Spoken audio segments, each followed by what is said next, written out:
YouTube गोटे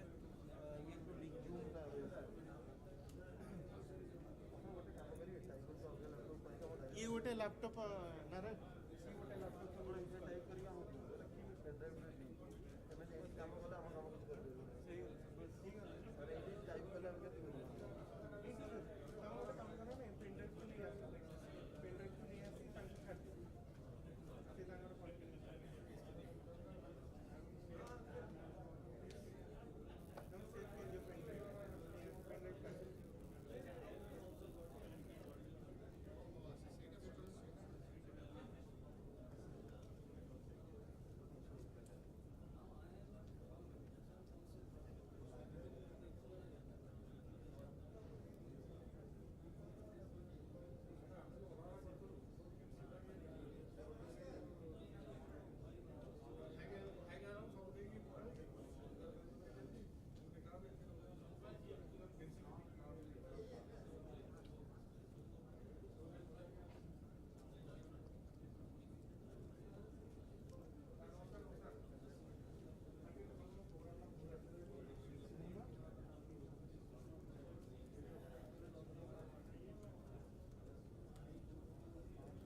national অ্যানথেমটা check করতে যেটা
ये फोन टा वेट धरल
निर्विघ्नं कुरु मे देव सर्वकार्येषु सर्वदा ॐ गं गणपतये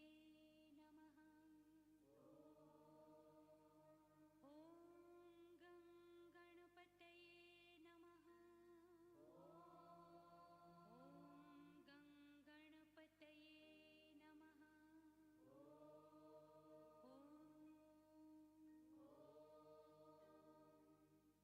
गं गणपतये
नमो नमः अष्टविनायक नमो नमः मङ्गलमूर्ति Morya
Hello.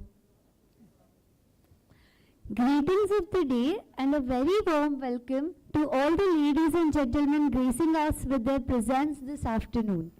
Today, I, Mahima Sikwal, a student of SCM Bhubaneswar, feels immense pleasure to moderate you through this insightful webinar on transparency in public procurement and digital transformation in supply chain management. But before we begin, I would like to request our esteemed dignitaries, Shri Ramesh Chandra Sir, Professor Ashish Kumar Pani Sir, Mr. Mihir Chandra Sir, Mr. H.K. Sharma Sir, Mr. Dibakar Swain Sir and Mr. Anshuman Das Sir to come to the desk and grace us with their presence by occupying their distinguished chairs. Please, sir.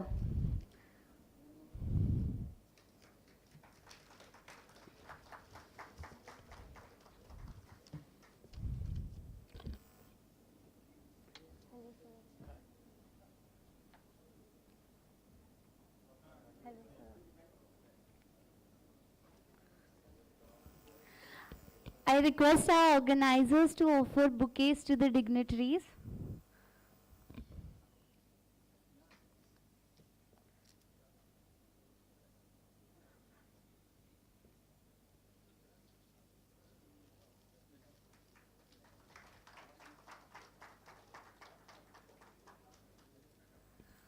Now,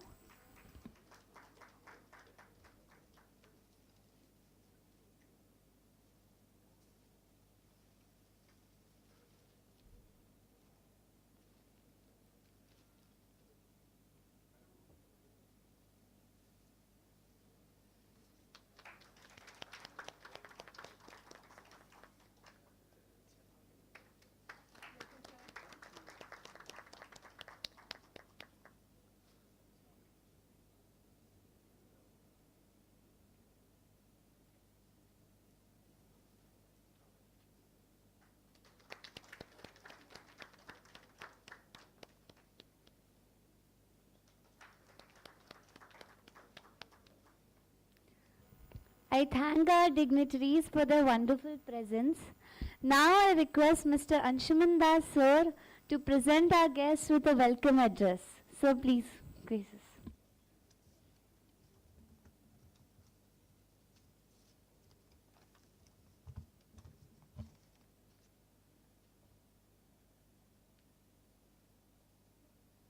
Jai Jagannath to all of you.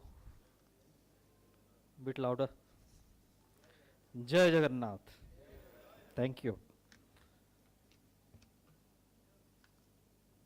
Very informal.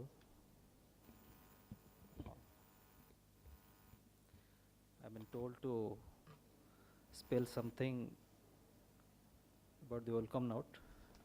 It's already delayed for half an hour. Straight to the point. Sri H.K. Sharma. Sir, Sharma sir, I'd be requesting you to greet everyone. Sri H.K. Sharma, a Bachelor in Electrical Engineering from IIT Roorkee and LLB from Delhi University, has done Advanced Diploma in International Purchasing and SCM from ITC Geneva. He is a certified lead assessor in ISO 9000 and done several short-term courses in the areas like leadership development, contract management, change management, public policy, etc. He worked for Tata Consulting Engineering before joining Indian Supply Chain Service in 1983 and has vast experience over 36 years in all domain of procurement. He rose to the highest level of Indian supply services and he has handled procurement for Army and Air Force also very effectively. He has been instrumental in updating the DGS&D manual, amendment of GFR of Government of India, resulting in bringing out GFR 2005. He was a member of core team that was launched by GM in 2016. He has been given Best Faculty Award by IIMM and been invited as speaker in various seminars relating to SCM. He has been guest faculty for National Institute of Financial Management, NIFM, and many educational and training institutions in the areas of public procurement and SCM. He is ex-Additional Director General Supply, Ministry of Commerce, Government of India. I'll be expecting big clapping applaud for everyone for Mr. S.S. Sarma.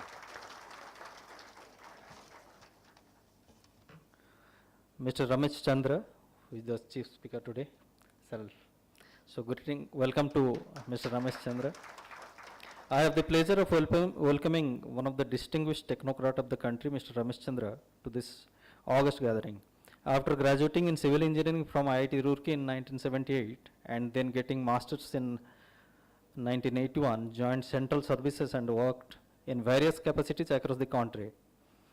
Under the able leadership infrastructures of new IITs as nodal officer, Tihar Jail construction and maintenance, Indo-Bangla border, Indo-Pak border fencing and lighting were taken up. He has made significant contribution, brought many procedural changes during his deputation to EPFO and Central Vigilance Commission. As Chief Technical Examiner of Vigilance, he has traveled many European countries to eradicate corruption from the system and delivered many talks to PSUs and corporate worlds in this regard. He has superannuated from services in 2017, but his rich experience in various fields were sought after and thereby appointed as arbitrator of Rail Vikas Nigam and member of RERA, Delhi NCT and Chandigarh, where he is currently continuing. Right, sir. We welcome you really heartily. Professor Ashish Kumar Pani, Dean XLRI, he is the distinguished speaker today. I'll be requesting Mr. Pani, let all of us greet him. Today we are fortunate to have with him the Dean and Professor Information System of our Premium Management Institute, XLRI Jamshedpur, Dr. Ashish Kumar Pani.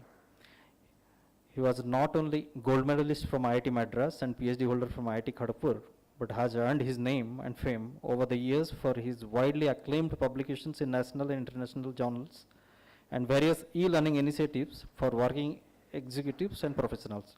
Bagged many international awards, traveled worldwide, and recognized as pioneer the field of virtual interactive learning, that is VIL, dated back in 2002-03.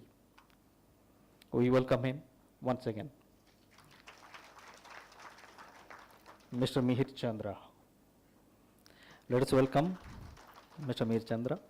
I am deeply overwhelmed by the presence of many dignitaries here having rich experience of managing large organization in the domain of SCM and the opportunity to hear from them. With us, we have Mr. Mihir Chandra. He is the head MCL, basically a law and MBA graduate, started his career in BCCL. He has got his PG diploma in MM as well as computer office management. Also, he had academic course in MM from NITIE, Mumbai. His knowledge and MM acumen has been well recognized in the mining sector and brought him many laurels. He has visited abroad, Geneva, to attend certified trainer program on MM organized by WTO and UN. He has represented many state-level entrepreneur development programs from SCACI and MCL, who can definitely be better speaker for this occasion, really. I extend a warm welcome to Mr. Mihir Chandra. With this, I'll be handing over to Garima. Please. Thank you so much, sir, for mesmerizing us with the achievements of our esteemed dignitaries. Now I humbly request our honorable chief guest, Mr. H.K. Sharma, sir, to give us a memorable start by lighting the auspicious lamp. It would be even pleasurable if our other dignitaries would also accompany, sir.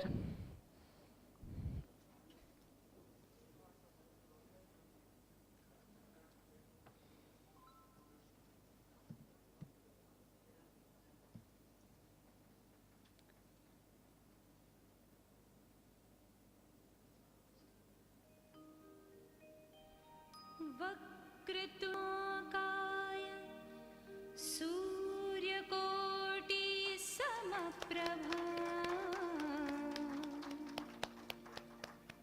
निर्विघ्नं कुरु मे देव सर्वकार्येषु सर्वदा ॐ गणपतये नमः ॐ गणपतये नमः ॐ गणपतये नमः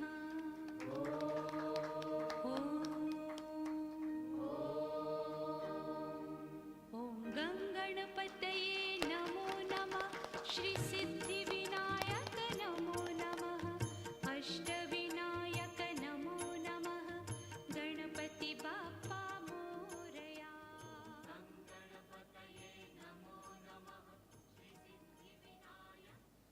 I thank our dignitaries for giving us this auspicious start. Now, I would request all the guests and delegates to stand up in the honor of our national anthem. Please. Thank you.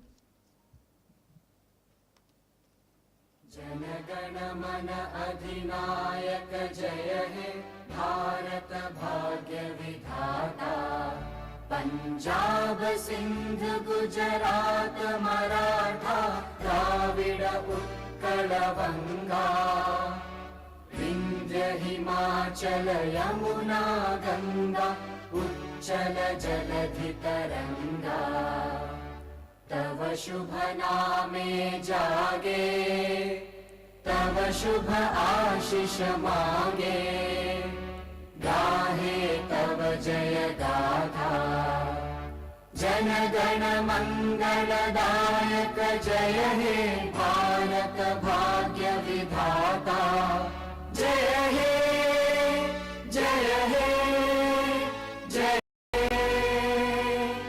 जय जय जय जय हे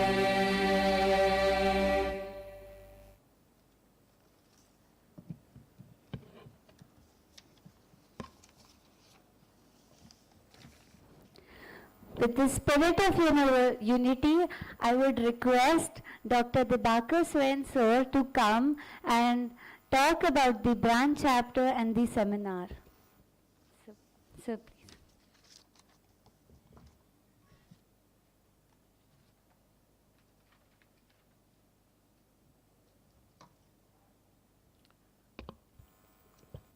Good afternoon to one and all. Our honorable chief guest today. I would like to give an information to this August gathering that Mr. Vishnupada Sethi, IAS, Principal Secretary, Higher Education, Commerce and Transport, had consented to be the chief guest and grace the occasion. But as you are all aware, in the present crisis and situation in the state of Odisha, because of the heavy rain and the flood, due to high-level meetings and his engagements, he regretted to come, but he has also assured, in case even if he gets 15 minutes time, he will step in any time to this program. He has all good wishes for this success of this program.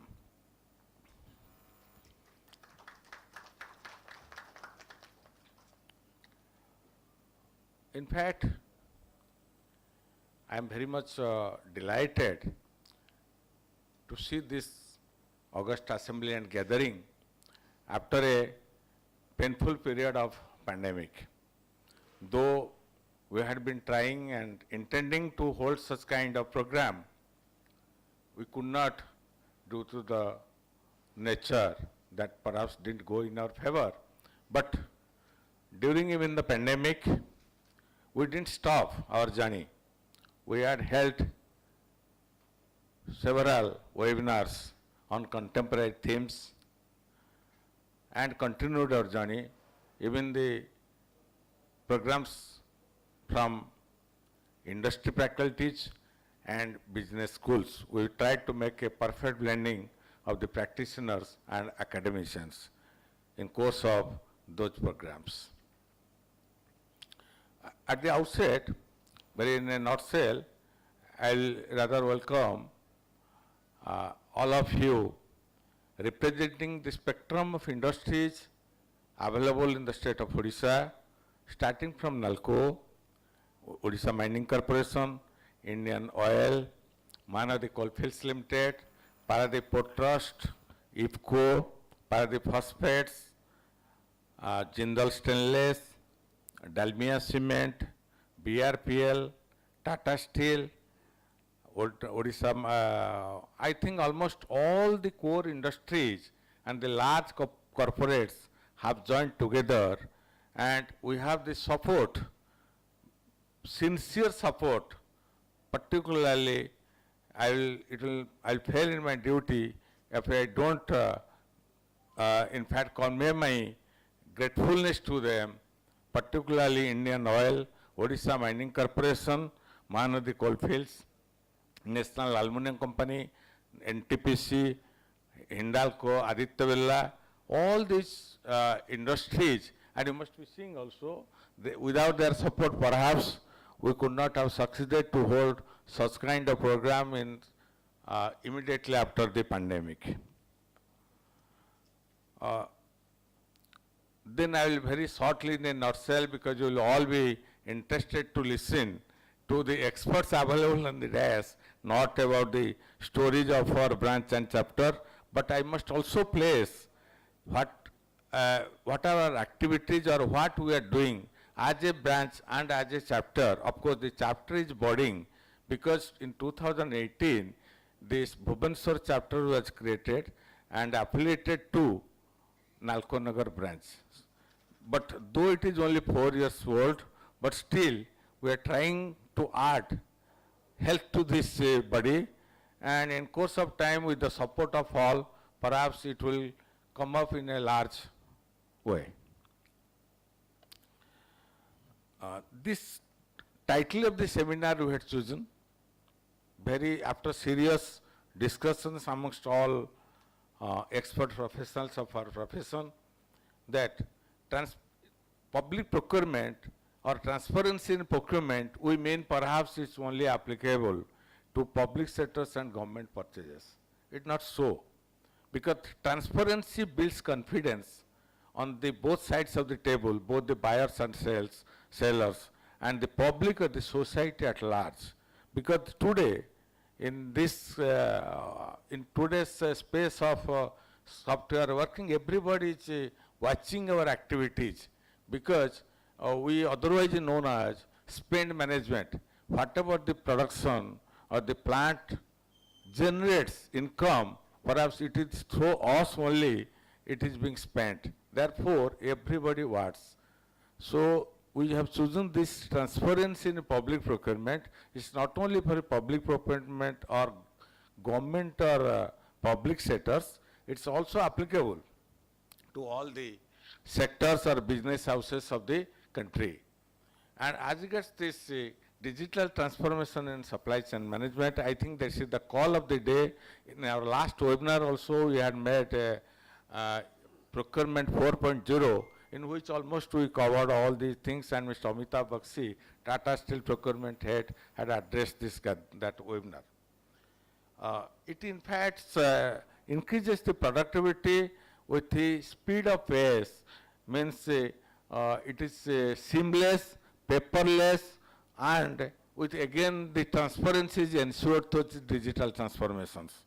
The tools like which we had covered, I hope Professor Pani will widely cover, maybe the tools nowadays available, artificial intelligence, Internet of Things, or machine learning and blockchain, that not only accelerates the pace of working, it also brings more transparency in our commercial transactions. Then I'll come to the branch and chapter in a very nutshell, because our national president is available.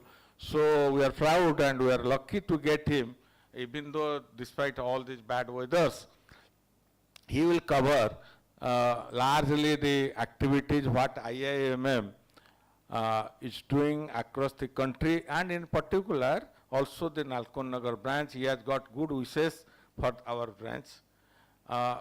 In fact, though we are a non-metro branch, because originally it was in a 2.5 decade, rather 3 decade back, it was created are established in Nalco Nagar, Onugol, when Nalco came up initially in 1981, and it came up around 1986. This branch was originally affiliated to Kolkata branch as a chapter and subsequently upgraded to the branch. Now we are lucky that we are having also a chapter that to Bhubaneswar and Metro City, and as a non-metro branch till 2019, because after 2019, in fact, the activities because of the pandemic, everywhere it derailed or slowed down. As a non-metro branch, we are proud to get the best non-metro branch for consecutive 3 years. This branch, which as you all know, because you are all experts, you are aware of it, that we cover procurement, contracts, warehousing, inventory management, logistics, and distribution network, largely. And we have got in across the country 52, I think it is 52, sir, or 51? 51 branches and 19 chapters, and we are one among them. And we have got about 9,500 to 10,000 members, and I proudly say that we have got 175 plus live members at Nalco Nagar branch. And we are having 14 institutional large corporate members.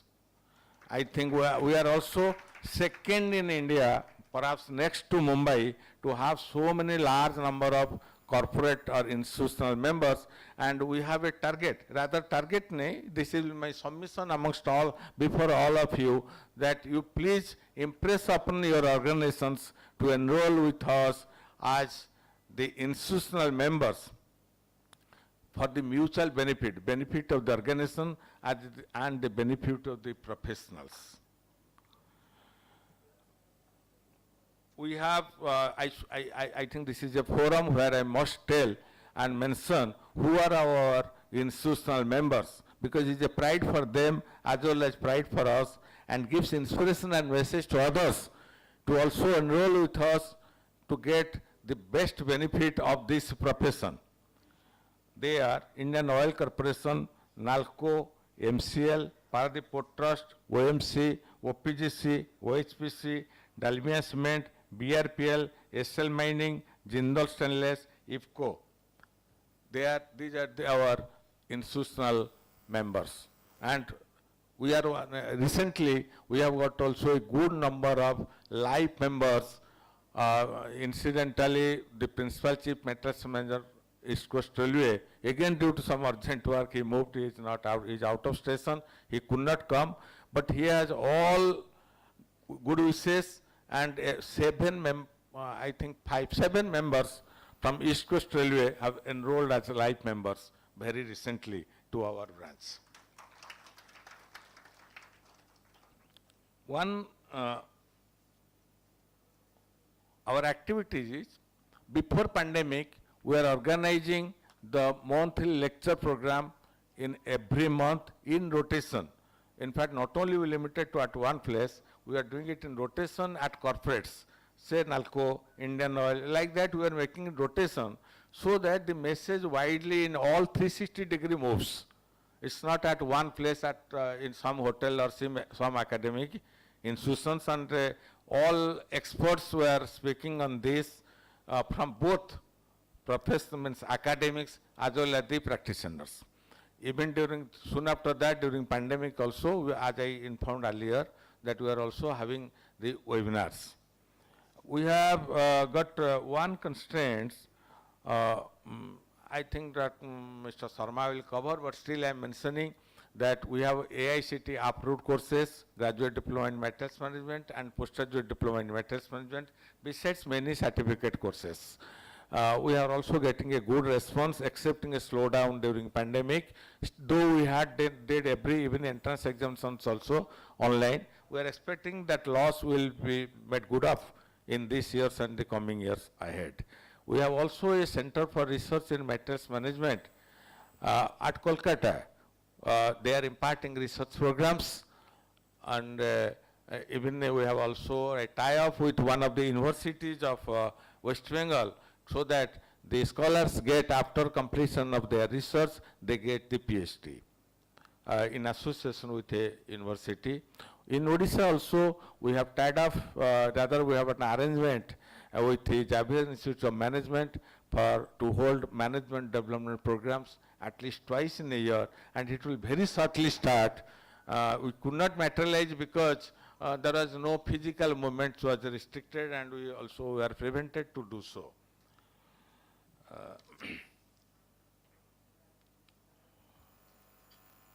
We have got one constraint, rather limitations, that at Nalco Nagar branch at Nalco Nagar Anugul, Nalco was kind enough to provide us a setup in their HRD Center for Excellence at Anugul, where our office functions, but at Bhubaneswar chapter, and when almost all activities have been centralized at Bhubaneswar, we don't have any setup. Therefore, we have tried, and I think all captains of the conglomerates are present here. If really they extend some professional benevolency so that we can get a shelter temporarily to house ourselves or our activities in that. However, we have made an appeal formally to the government of Odisha through IDCO to allot a piece of land, a small piece of land, so that we can have our own setup. We are outing, and we believe government of Odisha, they are also equally benefited, may not be directly government, but their PSUs are greatly benefited through our profession. And I believe, and I strongly also expect that government of Odisha will be pleased quickly to allot us a land, piece of land. That too also we have asked that we need to take it on lease. I think all of you also can impress upon the government of Odisha at your individual level and organization level, so that they quickly allot us a land and we can go ahead.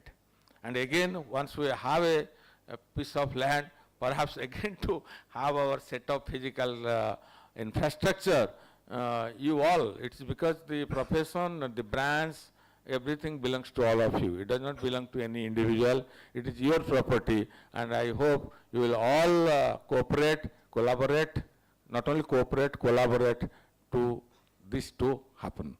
Thank you. I don't want to speak more. Jai Hind, Jai Jagannath, Vande Mataram.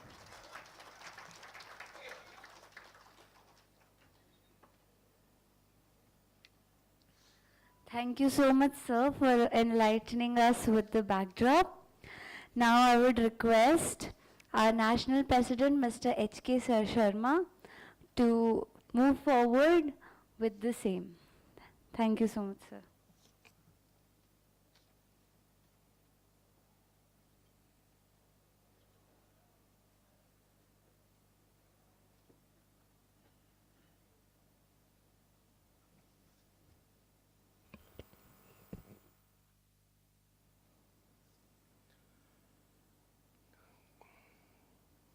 Good afternoon to all of you.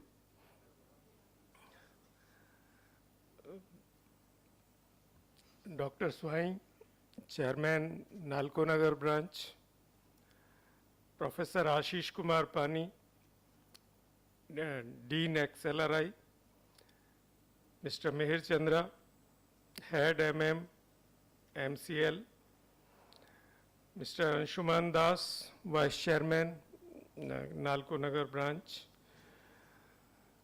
my colleagues from NEC, Mr. Prakash Rao, Ajit Kumar present here, past presidents, Mr. G.K. Singh and Kapoor Sahab present here,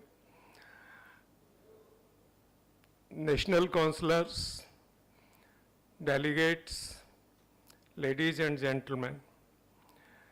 It's a great feeling for me to be in the city of Lord Jagannath. I consider myself to be really blessed that this program is being held in this city.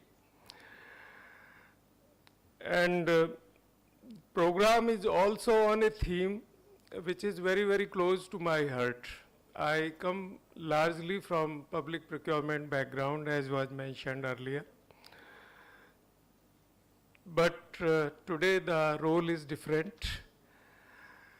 Indian Institute of Materials Management is doing the service to the nation in the most desired area today.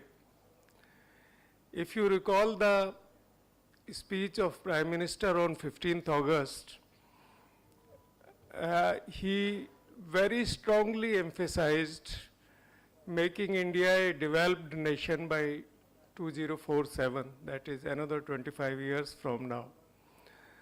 So in the next 25 years, taking it to that level of development, we all as supply chain professionals would have a very, very big, meaningful role to perform.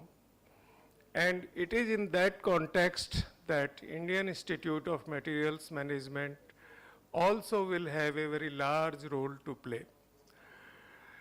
And it is in keeping with that IIMM is taking many steps in that direction. And since making our presence felt in the area of supply chain management and dedicating ourselves fully in the service of the nation, we would require a very large pool of trained professionals, high quality professionals in this area. It is in keeping with that IIMM has taken up the task of revising the syllabus for two of our flagship courses, postgraduate diploma in materials management and postgraduate diploma in supply chain management, in the right earnest. The revised syllabus will be of the world-class standard. We are in the process of also registering with AICTE for a subject more or less related with the theme of today, that is a postgraduate diploma in public procurement. We have taken up with them. It is under consideration of AICTE. As far as the institute's reach is concerned, we are a member of International Federation of Supply and Purchasing Manager, which has its headquarters in Helsinki, and 46 countries are members of it. We have our two very senior members, both past presidents of the institute, as delegates in that body. This institute has given the 3 presidents to the world body, IFPSM. And so our presence is there worldwide. As far as our own country is concerned, we are spread throughout the country with our network of 51 branches and 19 chapters. And not only these 2 courses, we conduct other courses also. We are a very well recognized institute in the area of imparting training, workshops, etc. in the areas of supply chain management. Think of the premier organizations in the industry, and we would have organized some program or the other in the area of supply chain management for them. And this is further reflected in our associations with premier institutions. Very recently, we have concluded 2 MOUs with Indian Institute of Coal Management, Ranchi, and Steel Authority of India's Institute, MTI, in Ranchi, for 2 6-month diploma courses in contract management. Similar other tie-ups are in the offing. We are working on them. In fact, our MOU with Armored Vehicles Nigam Limited, which is a newly formed public sector undertaking taken from Ordnance Factory Board, is almost on cards, and it will again focus on imparting short-term, long-term training in the areas of supply chain management. What I mean to say is that think of supply chain management and only one institute will come to your mind, that is Indian Institute of Materials Management. And it is my endeavor with my team that we would really make it a frontline institute, particularly infusing a very high dose of digitization in our working itself. So that's about our institute. While saying so, I must also mention about Nalco Nagar branch. And what I say now comes from my heart. Though it is a non-metro branch, as Dr. Swai mentioned, but the quality of the programs organized by this branch is nearly the best in the country. Particularly the last webinar organized by this branch, which Dr. Swai was also mentioning, was a real world-class program addressed by Mr. Bakshi, Amitabh Bakshi. And we all learned, I sat through that program all through, and anyone who did not attend or could not attend it probably missed something. So that is the credit to the Nalco Nagar branch, that they bring the kind of energy, the kind of knowledge, though being a smaller branch, although not so small in terms of numbers, but the knowledge, training which they impart is superb. And this another, at the cost of repeating it, great feat which many of our large branches, though have aspired to achieve and have not achieved, has been achieved by Nalco Nagar. That is making institutional members, and 14 institutional members is a very, very significant figure, and all of you really deserve accolades for that. And Dr. Swai has been interacting with me and mentioning that this number will very soon go up. So all the best to you, Swai Sahab. I am sure next time when we meet, this number will not be less than 20. Another great area on which this branch is working is on getting a plot of land from Orissa government. Even I have taken up the issue with Orissa government. We at national headquarters will render all help to Nalco Nagar branch, and if need be, I do have some contacts in Orissa bureaucracy. We will take up the issue with them for giving us this plot of land in right earnest, and I hope very soon we will have our office in our own building. Coming to the seminar, as I mentioned, public procurement remains a very, very relevant theme, and any seminar on it would always evince great interest from the participants. The changing face of public procurement is particularly very, very interesting. And the changes which you notice in the public procurement arena in the last, say, 3 to 5 years have been much, much more than what they were in the last, say, 20 years. And the pace of change is again mind-boggling. So there is therefore, in fact, I have said in some seminar that there is a need for holding some kind of seminar or workshop on public procurement changes probably every month. So such is the speed of changes or the impact of the changes. The very size of the public procurement, it evinces interest from various stakeholders, and it is traditionally estimated somewhere between 15 to some people say 25, some say 20, some 22, somewhere in between that, and the correct figure is not estimated. One very reputed journal, Business Standard, says it is about 15 to 22%. Be that as it may, the size 15 to 20% of the GDP, I said. So it is, let us say, roughly about $500 billion. And with this kind of expenditure on public procurement, naturally, the whole world is interested in the public procurement of India.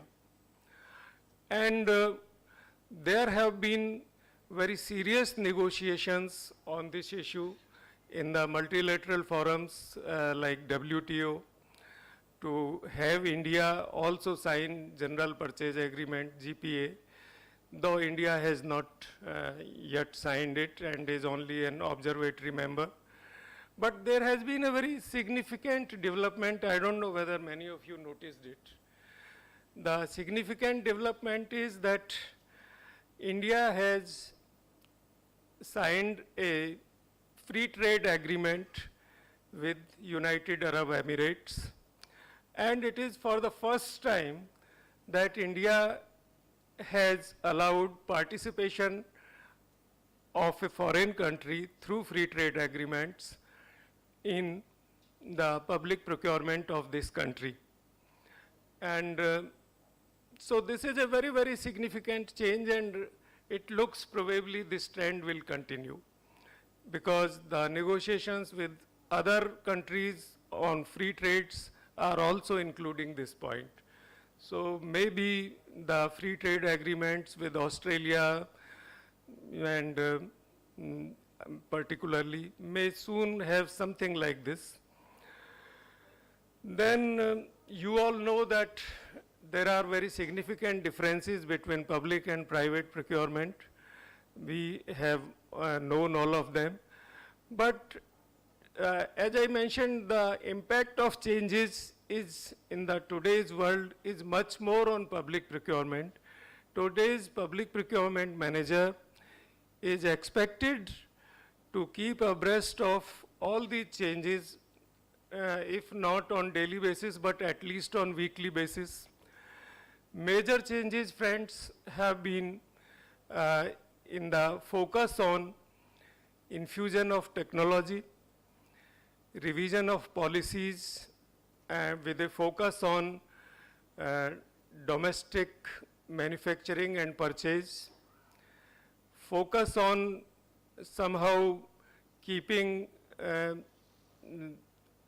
the countries which are not so friendly with this country away from public procurement, and that has led to registration of firms from countries sharing their land border with the country. You know who is in focus. Then the greater focus on Make in India, particularly the this September 2020 order on preference to Make in India products, very greatly signifying the local content, class 1, class 2, how to go about it. And it is not without significance that because as a result of government's very clear intentions in this area,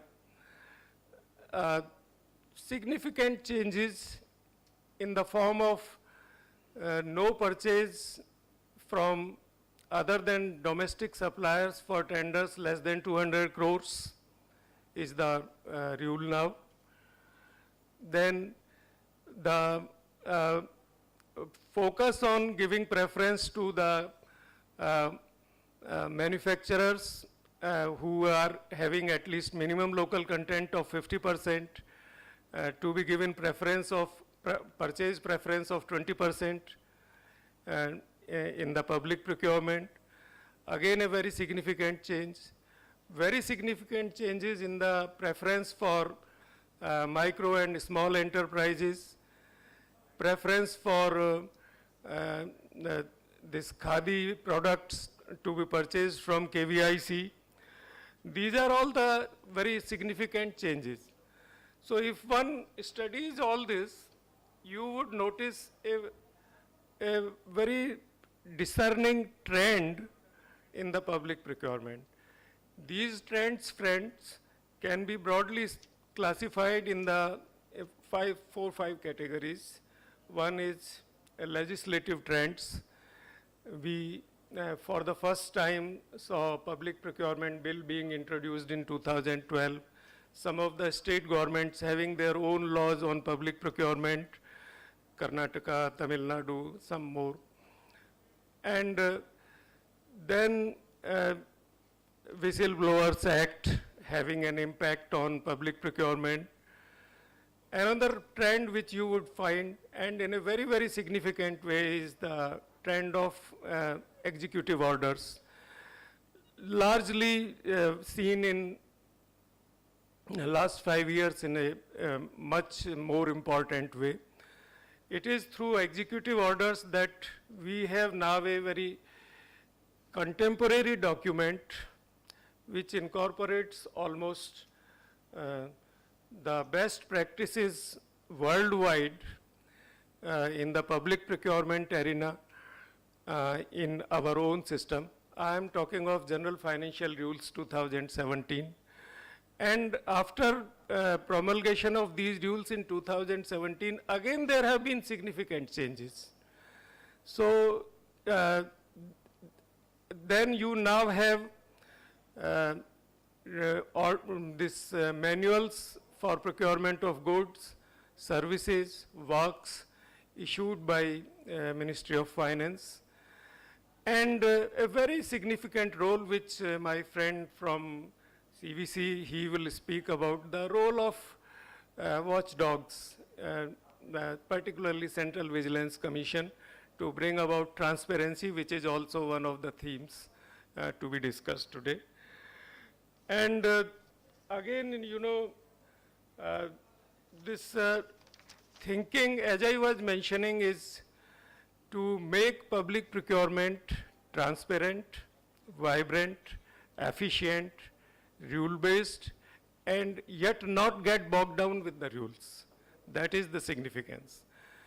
It is in keeping with that the Ministry of Finance, after consultation for almost over a year with CVC, with Niti Aayog, with the CAG, have issued a very significant order regarding public procurement and project procurement, which after almost 25 years gives a thinking of the government that L1 is not sacrosanct.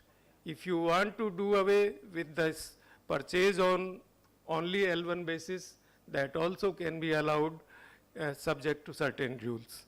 So that is the spirit of this 29th October rule. Then I would fail if I do not talk about digitization.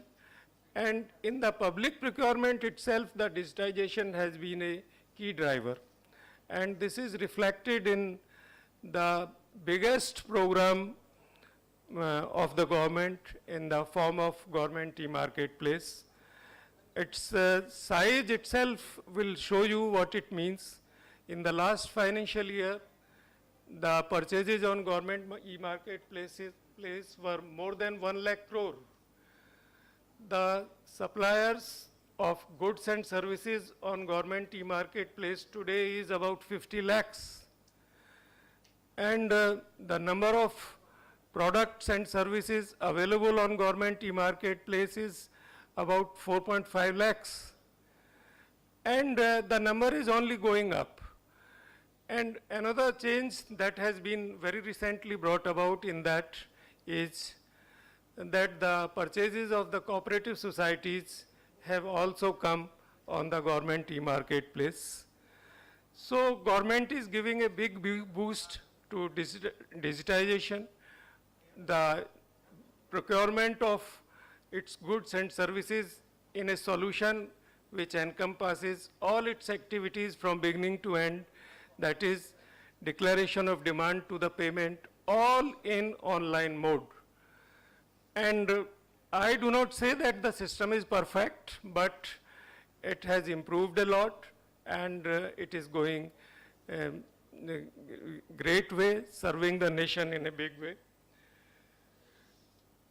Again, the focus of digitization is on creating an agile, flexible, and to the extent possible, a totally digitally integrated supply chain. And again, in the public procurement arena, GEM is a very, very good example of it. Digitization, friends, as also we have seen in GEM, in fact, I was part of the core team of GEM which launched it. It's not an easy task. Digitization is a very challenging task. And particularly selecting the service providers, what systems, what scale, selection of that itself is a very difficult task.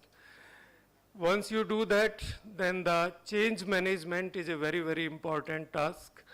And in my view, the focus in digitization has to be on three things. And if we can address them, then probably the task becomes easier. The focus has to be on visibility across the supply chain. What I mean is that it cannot be the case that you digitize one part of the chain and leave other. Like for example, in GEM initially we were having this difficulty that all other activities digitized, payment not digitized. It won't work. So visibility has to be across all segments of the supply chain. Then this planning, execution, incorporation of the right technology. Many technologies are available, but choosing the right technology, whether it is, for example, everyone talks, use AI, use IoT, use this. All that is more in the realm of talking, but selecting what is really suitable to you for your present setup is very, very important. And then this third part, that is collaboration between various stakeholders, is a great key to the success of digitization process of supply chain, as also the digitization of public procurement.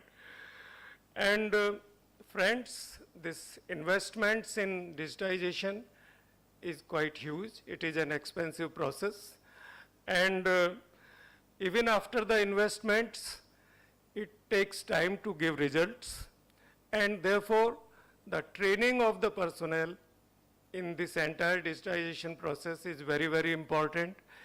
And that is where, again, we as IIMM have a role. That is the area where we can fulfill this role. Very recently, one leading public sector undertaking in Delhi has requested us to train their officers in the government e-marketplace utilization. And this opportunity will be available to all of you all over the country. So let's make good use of this opportunity. Just one more minute, that is the transparency part. You are living in a world in this country now which looks at all of you to work in a very transparent manner. The days of doing a wrong thing and getting away with it are over. I need not mention various examples which you are all witnessing in last few weeks. Prime Minister himself has made his intentions very clear from ramparts of Lal Killa. This corruption will not be tolerated. It is the lack of transparency, friends, that breeds corruption. As far as transparency in public procurement is concerned, no better person than a rep from CVC's office. But I must mention 2-3 things. One is, make your habit of working transparently. Solutions will come. Start from the beginning, how I can make the system transparent. So whether it is defining a specification, let us make it transparent. Why not discuss with the prospective vendors by pre-bid conference that brings in transparency? make the eligibility criteria for being eligible to get a particular contract totally transparent, if need be, in discussion with the stakeholders, and then incorporate in the bid. Also incorporate the method of evaluation of the bids, and after you have taken the decisions, make public your decisions. You have not given this work to so-and-so for this reason. So-and-so has been discarded for this reason. Make it public. And those of you who are using GEM would know that such a thing is already happening in the system in some way. GEM has a system of reacting to the rejections of bids within 48 hours. And then they can review it also. So these are the very, very important issues, and I'm sure all these will be deliberated in the seminar today. And Nalkot Nagar branch has really done a great job in organizing a seminar on most relevant theme. I congratulate the Nalko Nagar branch and Bhubaneswar chapter for the same, and I'm sure they'll bring many, many more good programs to you on similar subjects. And I would only end up that it's not the case that somebody else will come and improve your system. It is you who know your system, who know its weaknesses, who know its strength, and only thing that is required is a strong desire to achieve transparency, corruption-free supply chain. I would just remind you of that famous couplet by Hindi poet Dushyant Kumar, and which says that कौन कहता है आसमां में सुराख नहीं हो सकता, एक पत्थर तो तबीयत से उछालो यारो.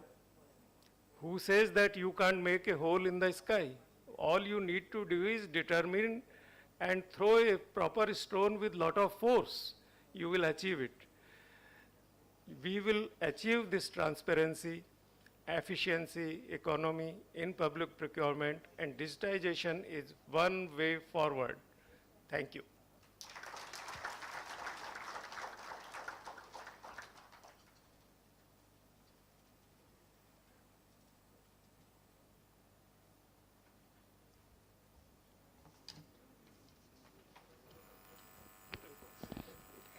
Thank you, sir, for enriching us about the dynamics in public procurement and digitalization in supply chain, along with your valuable lessons on honesty and transparency. To dive deep into the topic, let me humbly invite our chief speaker, Shri Ramesh Chandra sir, to enrich us with his in-depth knowledge about public procurement. Sir, please.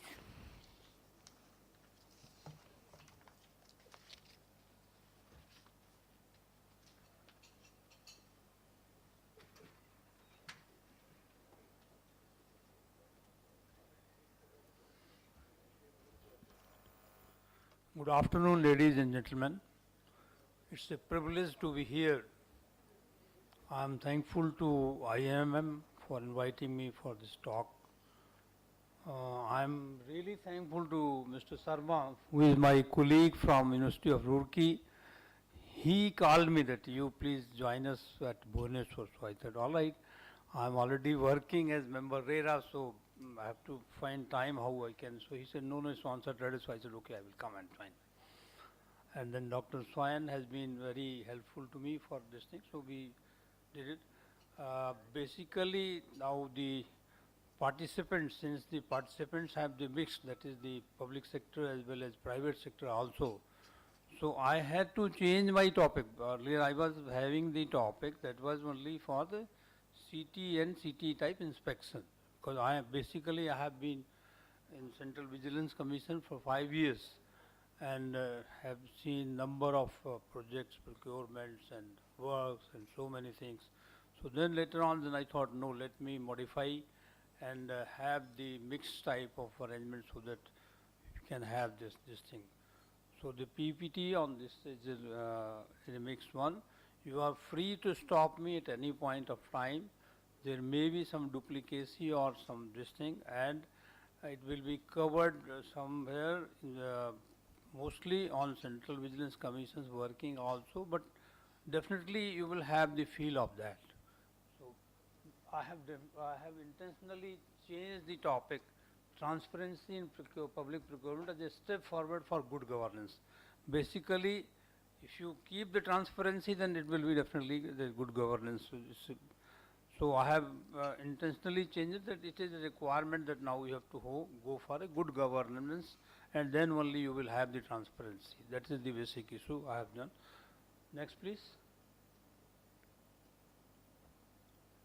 Now, what is the requirement for transparency in public procurement? The basic principle is value for money, that is the first thing. Then time and cost. Time and cost, that is the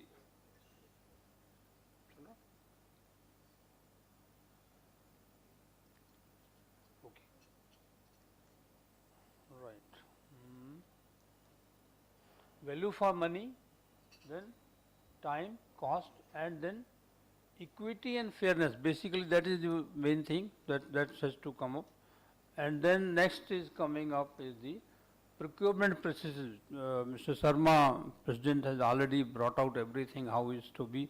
And these are the procurement processes. It has to be followed even for the public sector, private sector, or even at your house. Basically, once you procure something even for your daily use, that also requires the same type of the system arrangements, you see.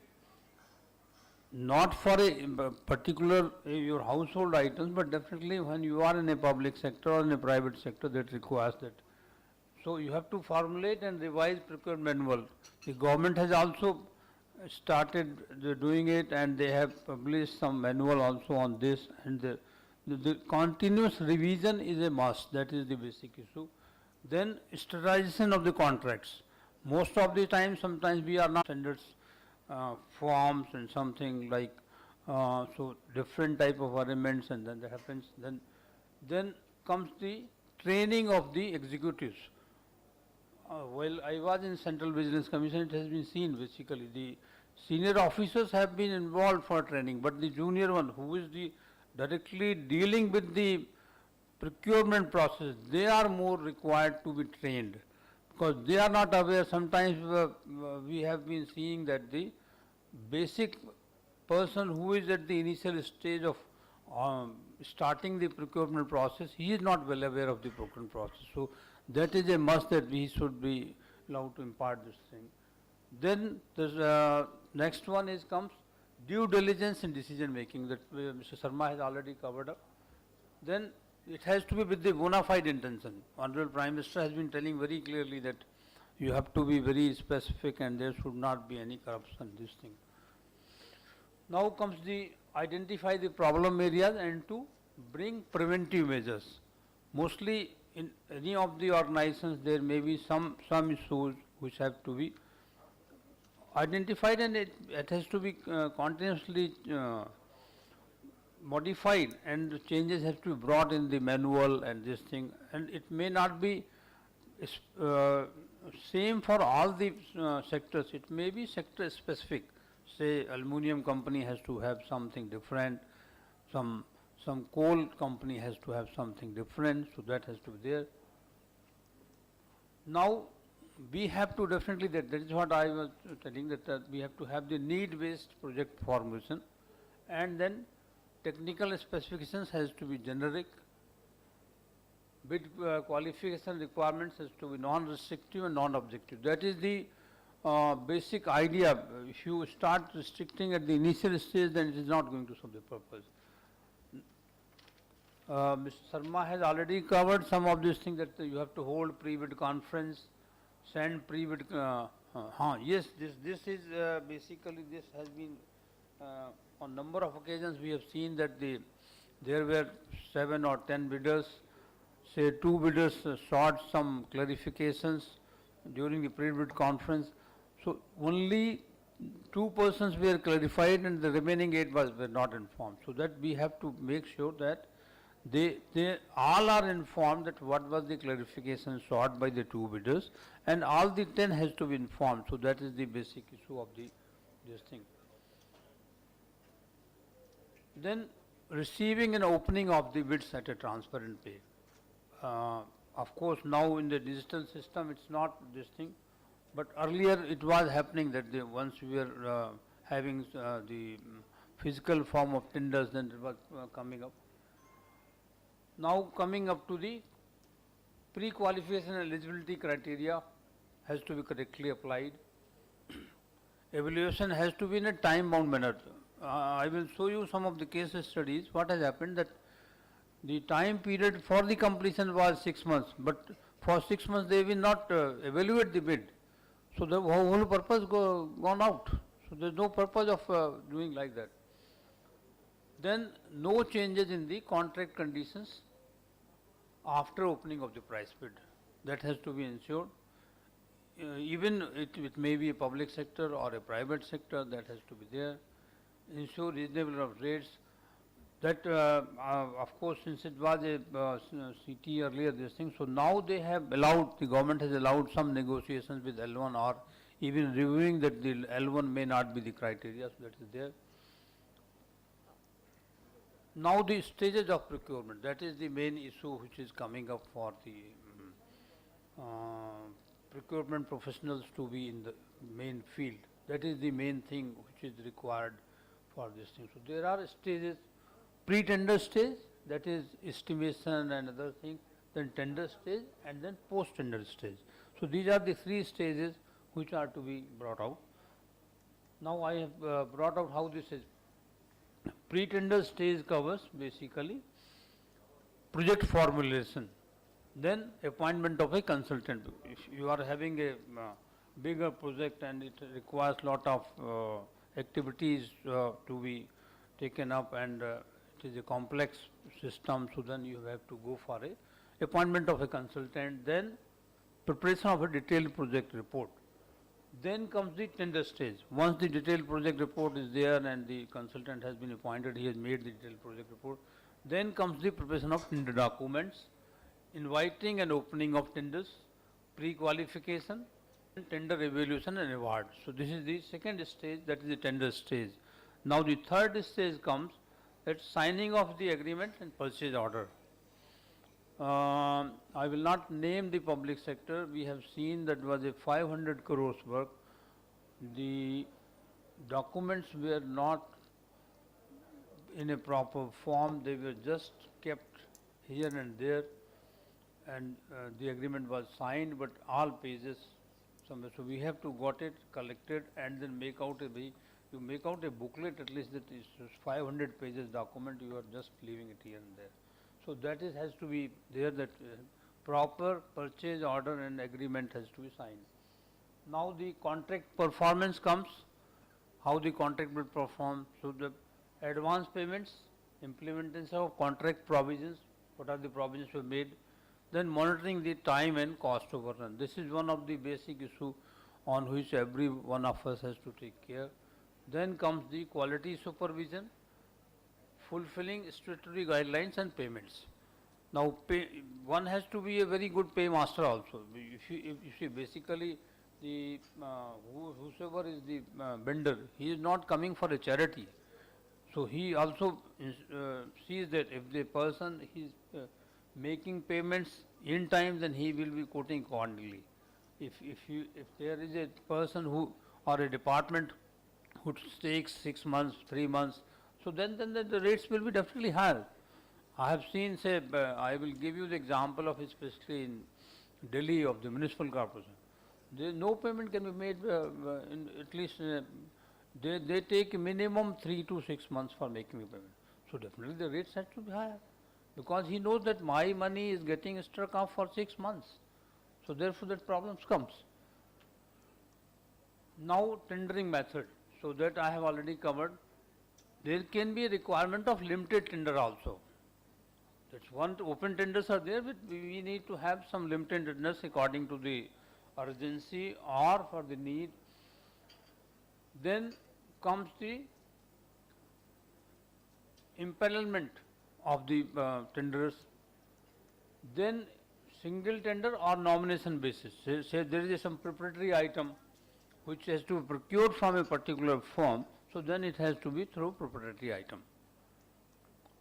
Now there are some Central Vigilance Commission's guidelines, I can just go through.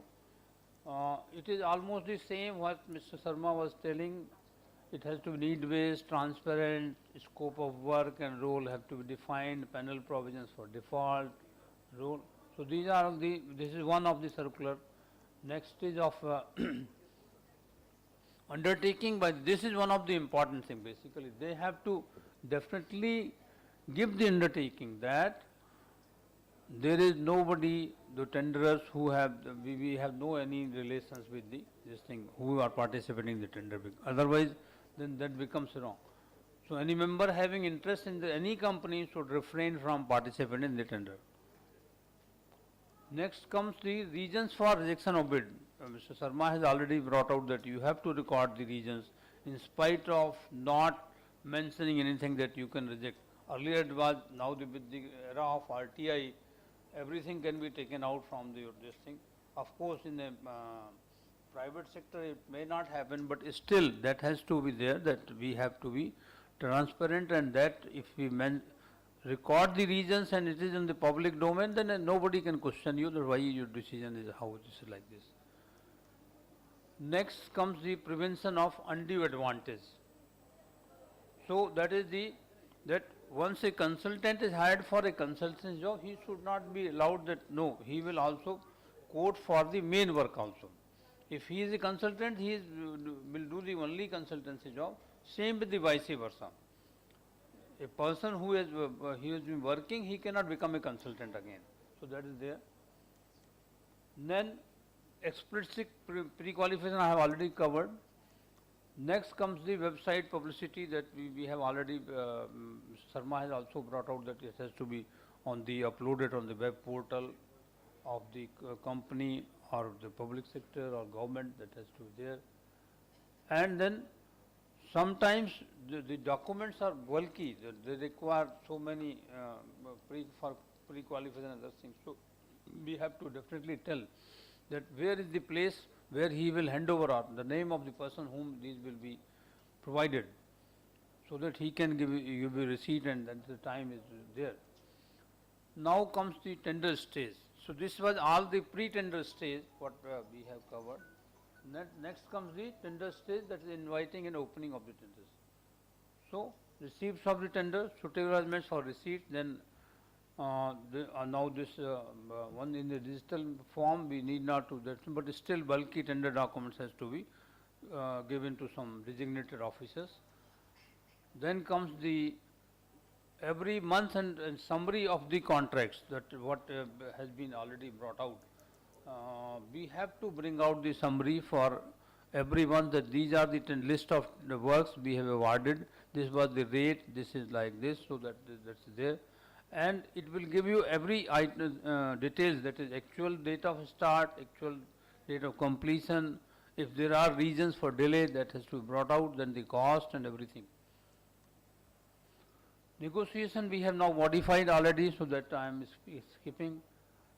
But still I think in the present scenario also, as far as possible, negotiation with L2 has to be avoided, so that we can have that system. But government is definitely thinking towards that L2, or will think even I tell you what has happened in our own that Mr. Sharma was telling of the GEM.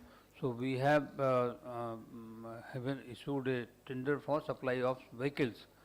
Now what happened that the person whom will L1 we take, he didn't come forward. What he provided, then we have to look for the second one. So that situation is coming up, and that has to be there.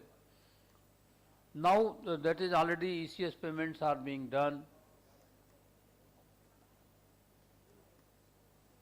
Downloadable tender forms we have already, I have already told that everything has to be on the portal, that the tender documents can be downloaded by anybody.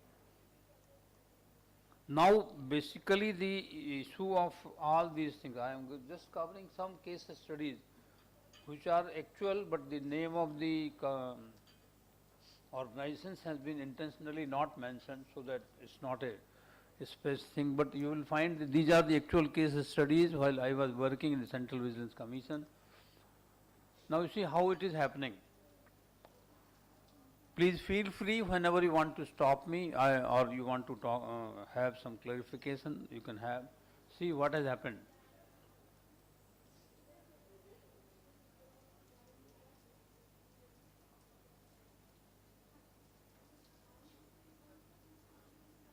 The bidder has done a very good job, so he was allowed, and then he was allowed for extra travel expenses, boarding and lodging also.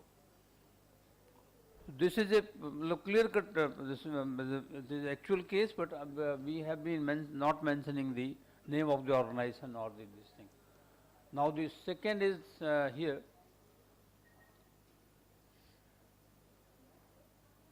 They have not disclosed the evaluation criteria, how they will do the evaluation methodology. And what is happening? 5 consultants out of 15 were declared as pre-qualified. So 10 gone, because earlier we have not decided what was the methodology, how to do it like this. Now this is what normally happens. He is telling the rates are low, but we will manage, so there is nothing.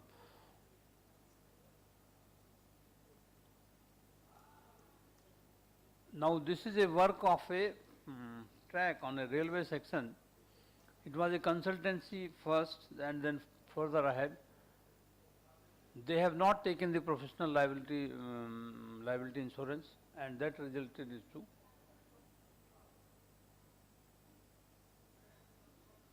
So definitely with the CVC they point out, and then the recovery has to be made, so that recovery was done. Being in negative later on, then there has been frequented changes in the key personnel. So that is the basic. If you are having a concern, then you must mention that these are the key personnel, and it cannot be. And sometimes even the qualification of the personnel are also this thing.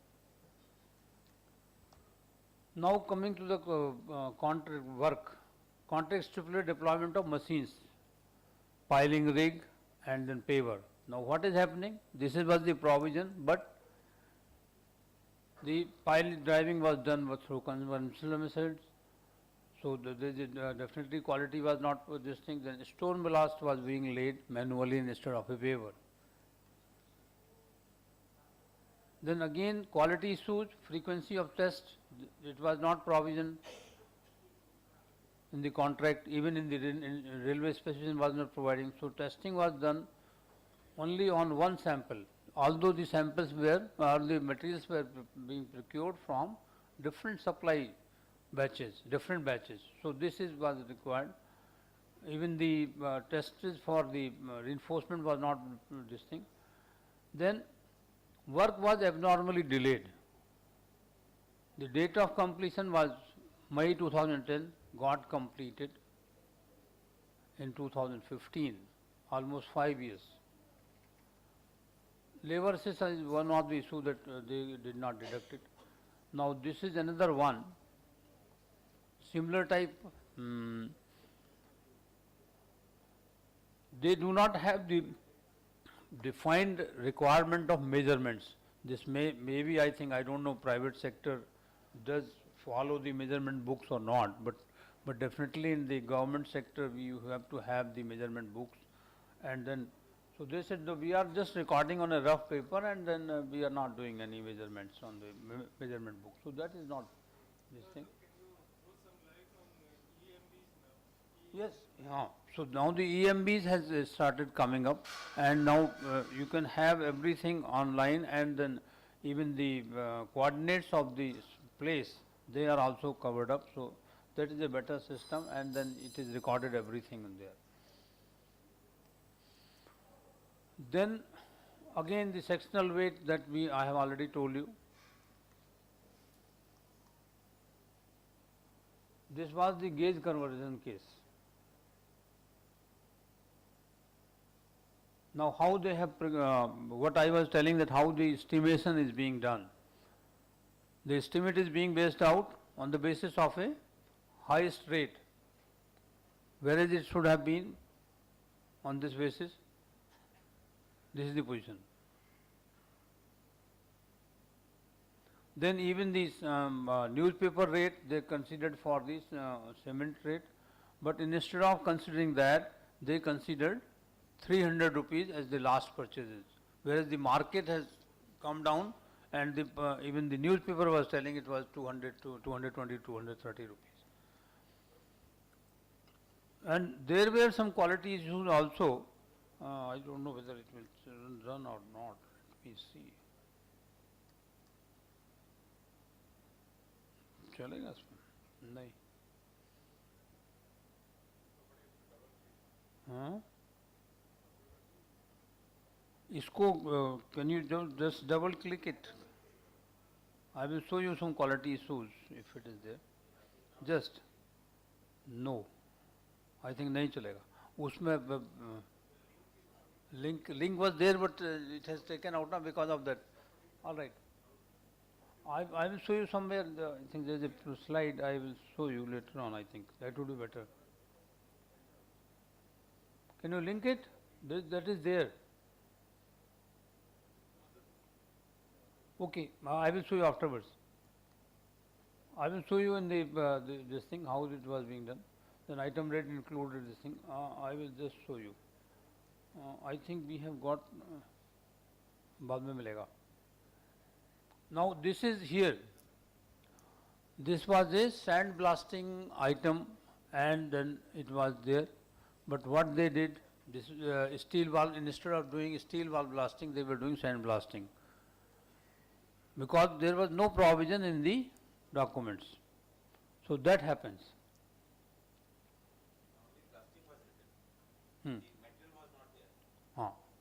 It has to be blasting was to be done, so they did all right, sand blasting will serve the purpose. And then while we have gone through this, then they hinted clearly correspondence that only sand blasting is done instead of steel valve blasting. That happened. Then this is of the land, what I was telling like this, they said this work is very urgent. It has taken 7 months to award, incomplete even after more than 4 years, and completion was only 6 months. So this is a case where now this is a weir work, estimated cost is so much, awarded at such a rate, period of completion was this thing, work completed in 4 years instead of 18 months. And there was a clause that if you complete early, you will get 5%. But then later on they put the damages, and that was not recovered, that was waived off later on. The work was of 18 months, they put the negotiation, during negotiations they allied early incentive 5%, but later on it was completed in 4 years and the damages was not recovered. So that is there. And then again the gates items, similar problem was there. The cost of the gate should have been 40 lakhs, but it has gone to 1.45 crores, whereas the contractor was required to prepare the design, submit the design, and the steel weight, total quantity was almost the same. Still it has gone to 1.45. Again the cement consumption 400 and 300, so about 80 lakhs undue benefit was there. Then this was regarding the hiring of heavy earth moving machinery. In the coal blocks you must have seen heavy earth moving machinery are there. Now how they are making the estimate, this is the basic issue. In January it was 281, in March it came down 304, and in July it became 359. And what was the criteria? It can be definitely 359, there is no second thought, it cannot be 350, it can be 359. But the reference being made was of awarded rate of 2005 with escalation, whereas the A water rate of 2007 could have been adopted. So that is there. Now, how the this thing bid collaboration and this comes. Two have participation, two were stopped. That no, look here, we will not allow you to quote the tender. So they were stopped. They made a complaint, but nothing happened.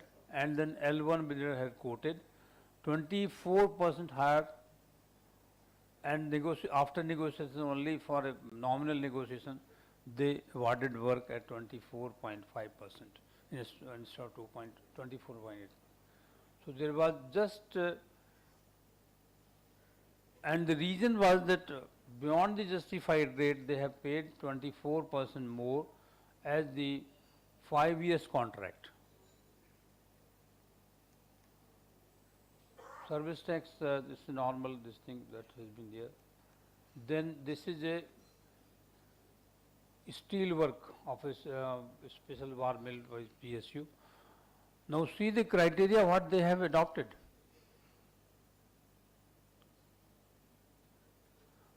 The requirement was this, and they have actually qualified the bidder who was having the experience in dam and allied structures. And experience was for completed work, but they just considered in progress works. No, this was for a modernization of an airport.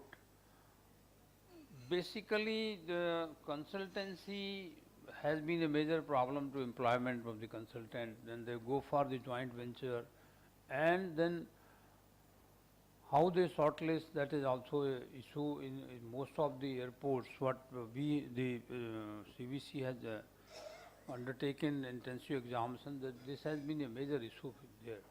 Even in some cases, major penalties have been recommended even to the CMD for these consultancy works, awarding consultancy. And what is happening here?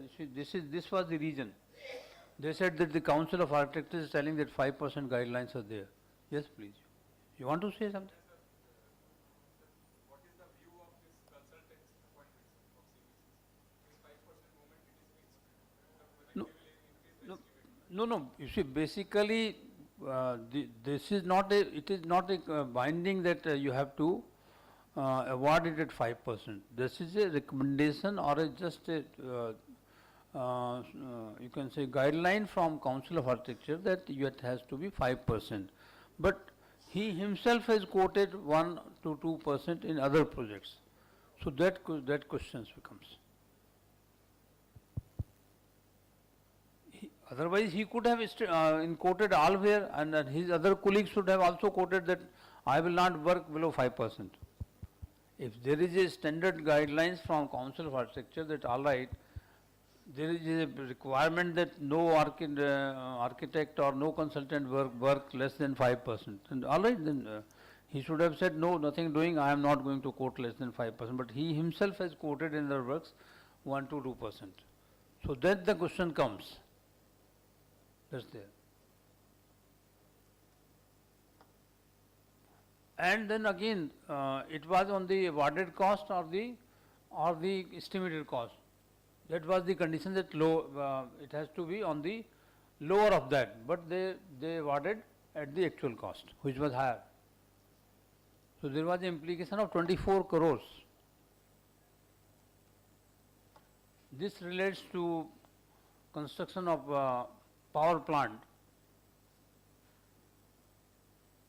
Supervision contract was again awarded on a consultancy contract on nomination basis. Then consultants fails to avoid, and the work is now given to. I think this I must tell you. It was a cooling tower. This has to be demolished. It was a cooling tower. This has to be demolished basically to 3 stages. And the reason was that the quality of work was very poor, and if the consultant was required to supervise, he could not supervise.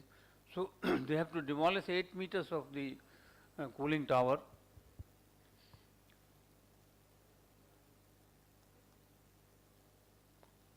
Then again, pre-qualification criteria was toned down. That resulted to facilitation of a 17-year-old work that was considered for pre-qualification of this thing. Now coming to the payment again, the workers says and that was not being paid on the basis of actual there were subcontractors and main contractor. So they not being paid as on the basis of a main contractor but the subcontractor. So that covered up most. Same has been, now the service tax rates have come down. Earlier it was 12%, then it came down to 10.3%, but it was being paid on the same rate at the 12%. So these are the issues which comes up again.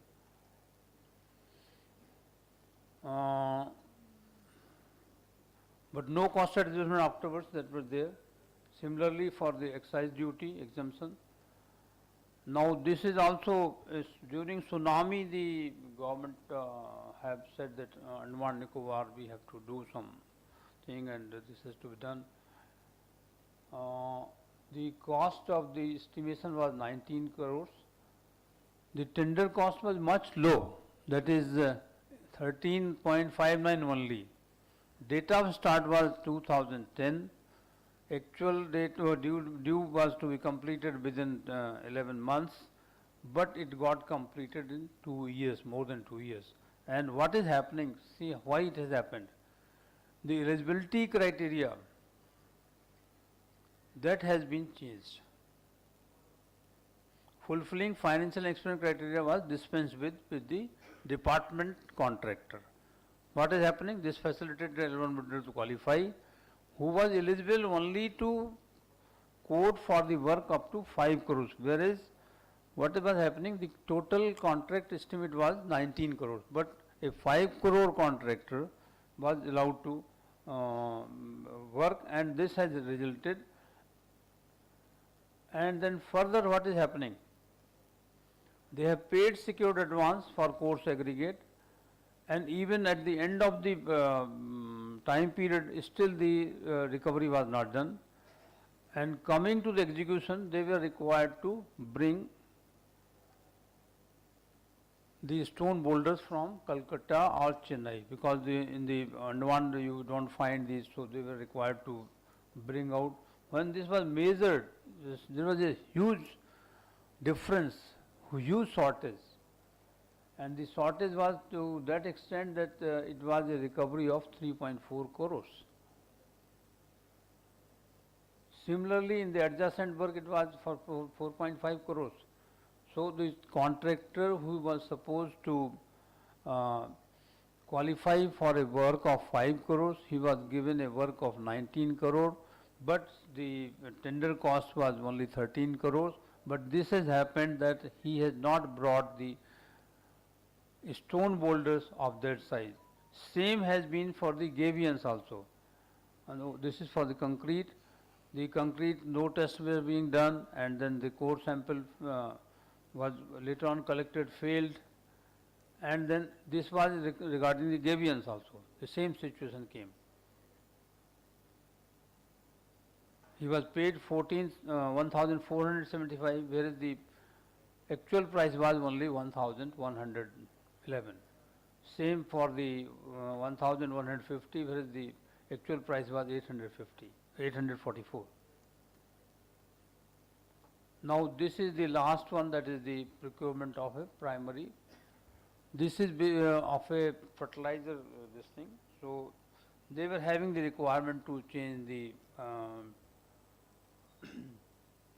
tubes replacement. That was the requirement for the replacement of tubes.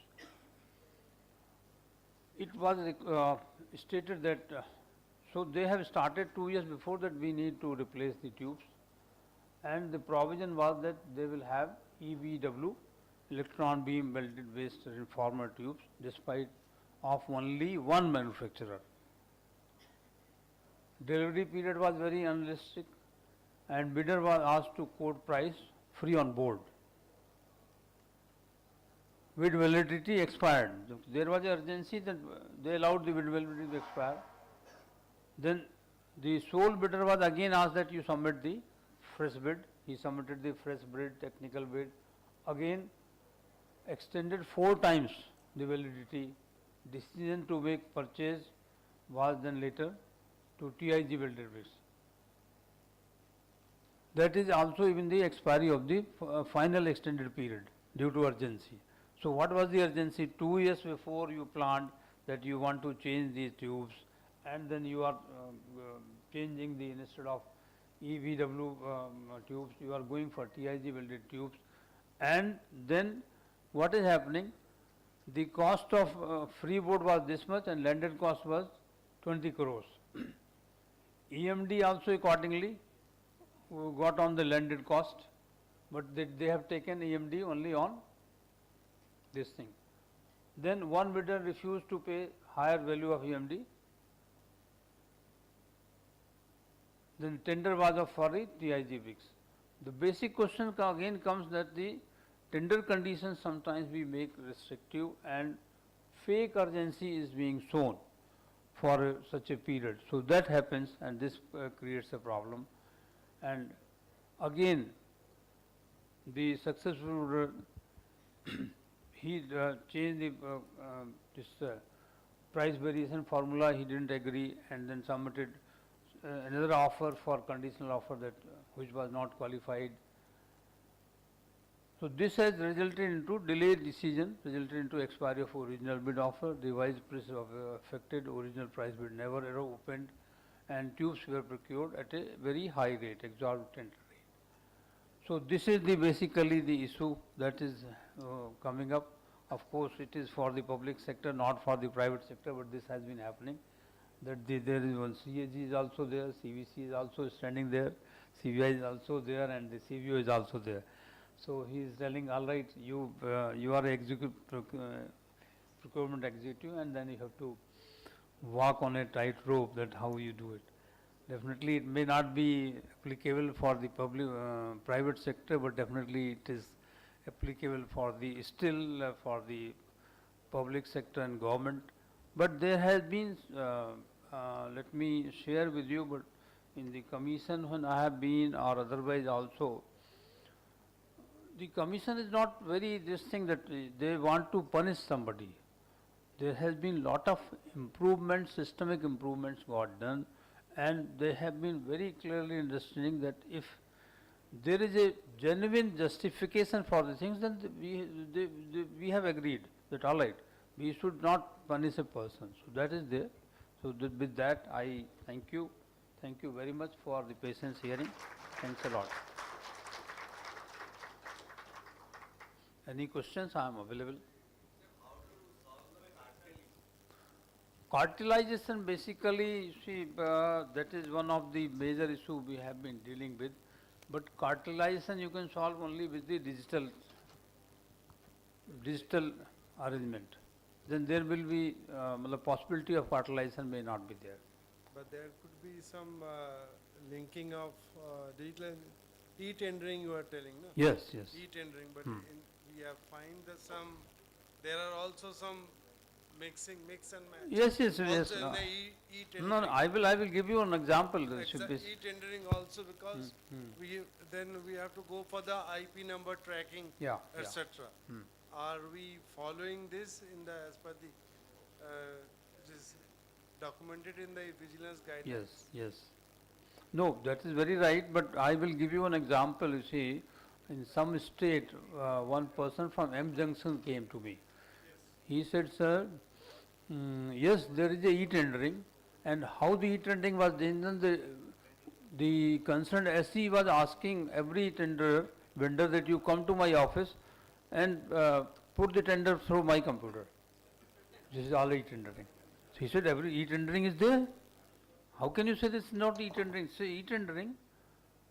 But all the vendors were invited to his office, and they one by one they will fill up.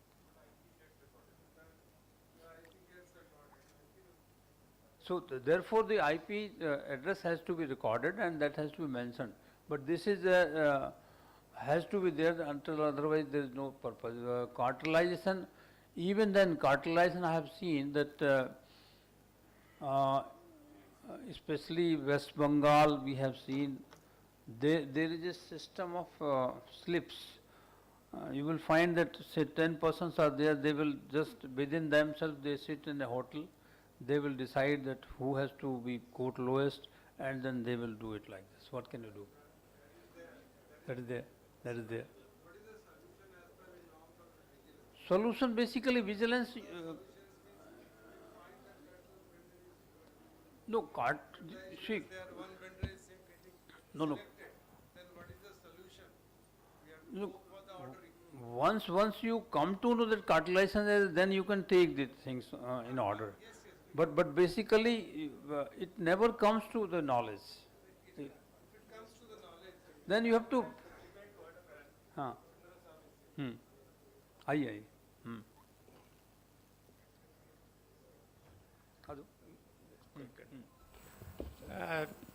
As you all know now, this issue of cartelization has been there in public procurement for a long time.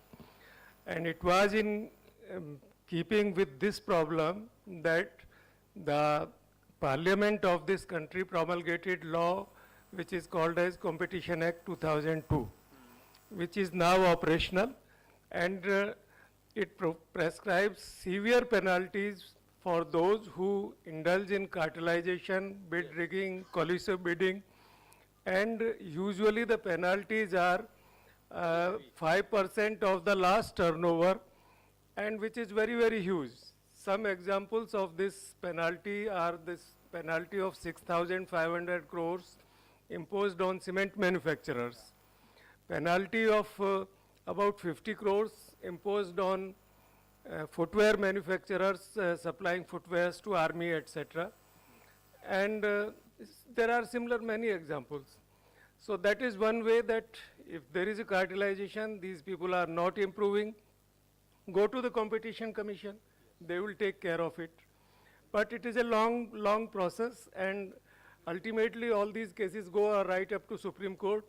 And there are cases, particularly the case of Hindustan Development Corporation, of Railway Board, which went up to Supreme Court, and ultimately the Supreme Court decided that even if the parties are quoting the same rates, it cannot be said that they have formed a cartel. Now, because there are many, usually we all say that if they are quoting same rates, it is a cartel. But the decision and law of land as of today is that even if they have quoted same rates, it is not a cartel unless other things are also proved, that their capacities were utilized and many other factors. So that is one solution. So keeping that in view, the government, because it goes up to the Supreme Court, takes many years, and one doesn't know what happens to it. So central government has come out with a little easier solution, and those of you who are working in central government might be aware of it. That is Rule 175 of GFR, General Financial Rules 2017, pertaining to breach of Code of Integrity. And that 175(1) includes formation of cartels, bid rigging, collusive bidding, etc., as one of the actions which are prohibited and are treated as breach of Code of Integrity. And penalty that can be easily imposed, having agreed to participate in that tender, is at least debarment for next 2 years. So these are some of the solutions, but you see, it is always difficult to prove cartelization. What hotel they went and all that, and lot of these things are required to be done. So, you know, it's a cat and mouse game. You find some solutions. Those who indulge in cartels, they find a via media and do something else. But as of today, these solutions are available. Thank you. Over to you, Chandra sir. As a transparency, we can put some penalty clauses. And Yes, these yes. in the RFQ document. You can have Then that we brand. can take the advantage Yes, of that. yes. Because we should be Even you can mention that in case of cartelization we can take action against you. And we can stipulate Yes, some yes. penalty conditions also. Thank you, sir. Yes, please.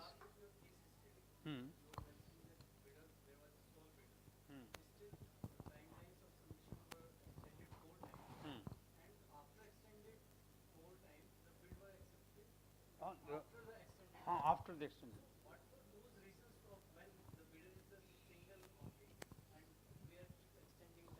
No, no, there has been a changes, no, because he said that I am not agreeing for your rates, so he modified the bid also.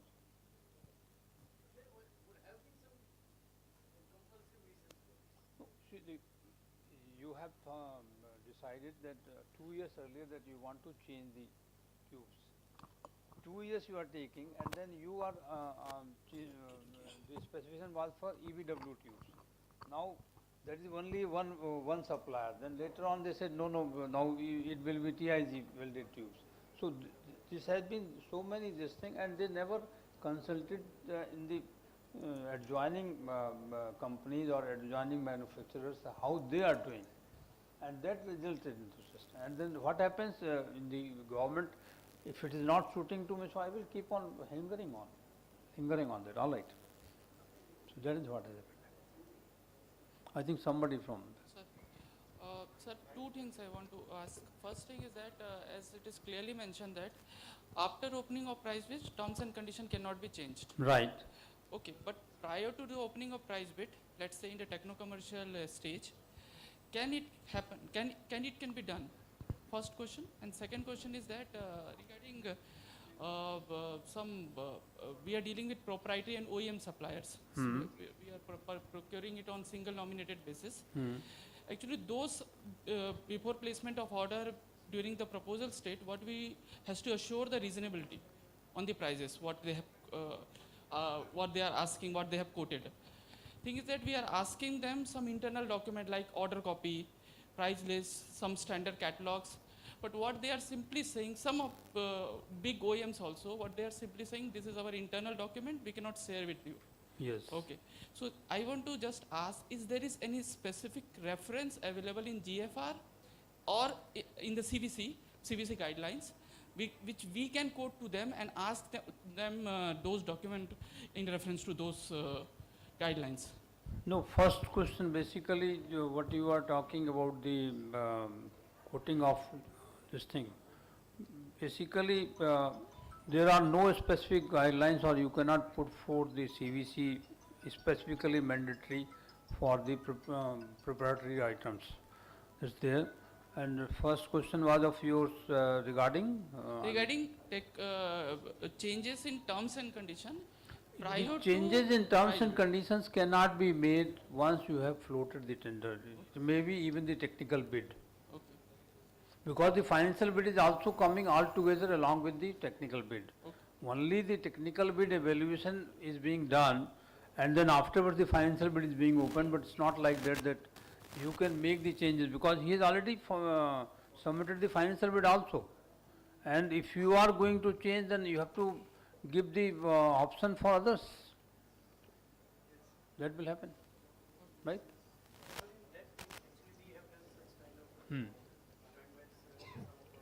Right.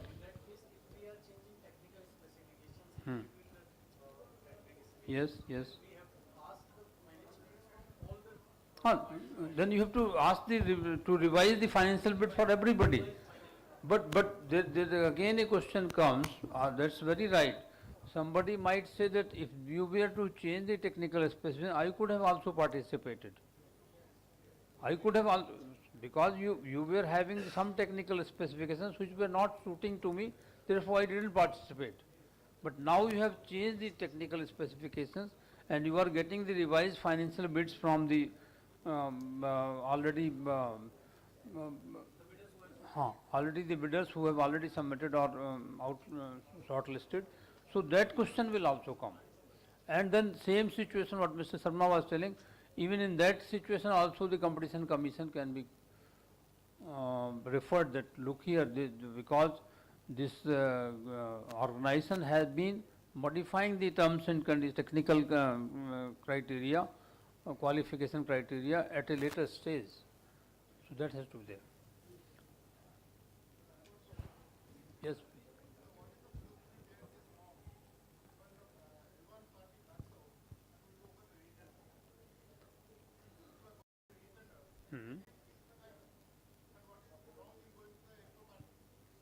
No, that's right. That is now already modified that you can go with the L2. There is nothing wrong. You have to decide, mention the urgency and requirement.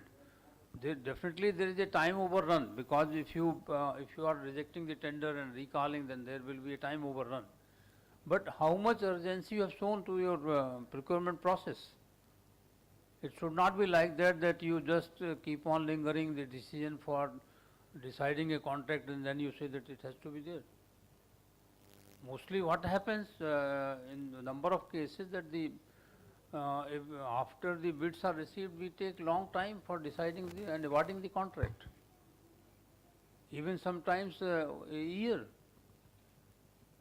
There may be complexity in the technical bids, and evaluation may require a lot of time, but not for a year. So that is there.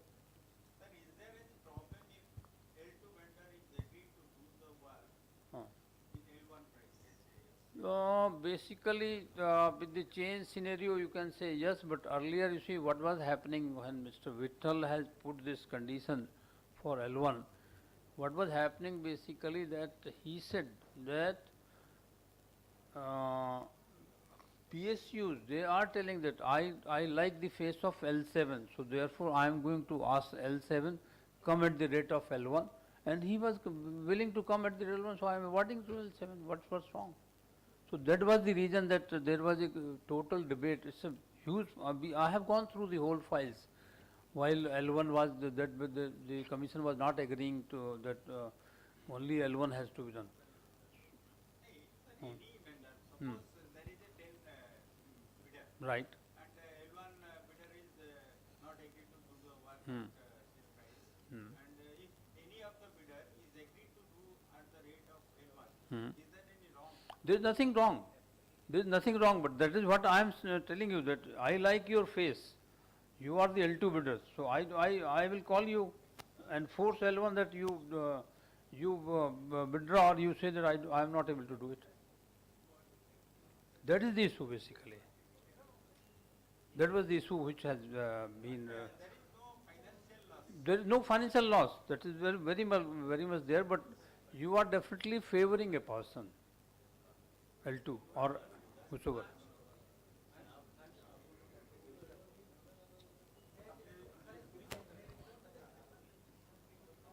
Sir.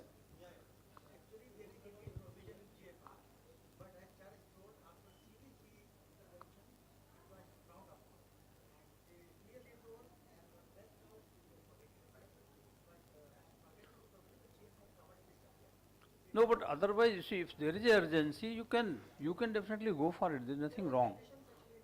You have to record the reasons, and even you can award the works like we have seen that you can award the work at much higher justified rate. There is nothing wrong. And then nobody is going to question you, but there should be recorded reasons. The question comes in the postmortem stage, you are not there. And then somebody questions in this thing that, no, this has been done wrong, but if it is recorded there, then nobody questions.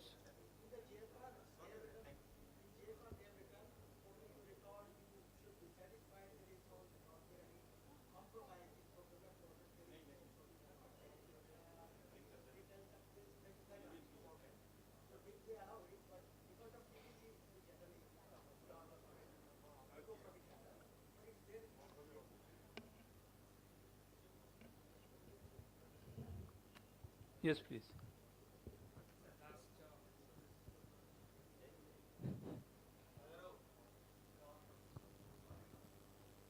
Sir, in fact, my first job in public sector, National Airports Authority, and that there in the projects I was there.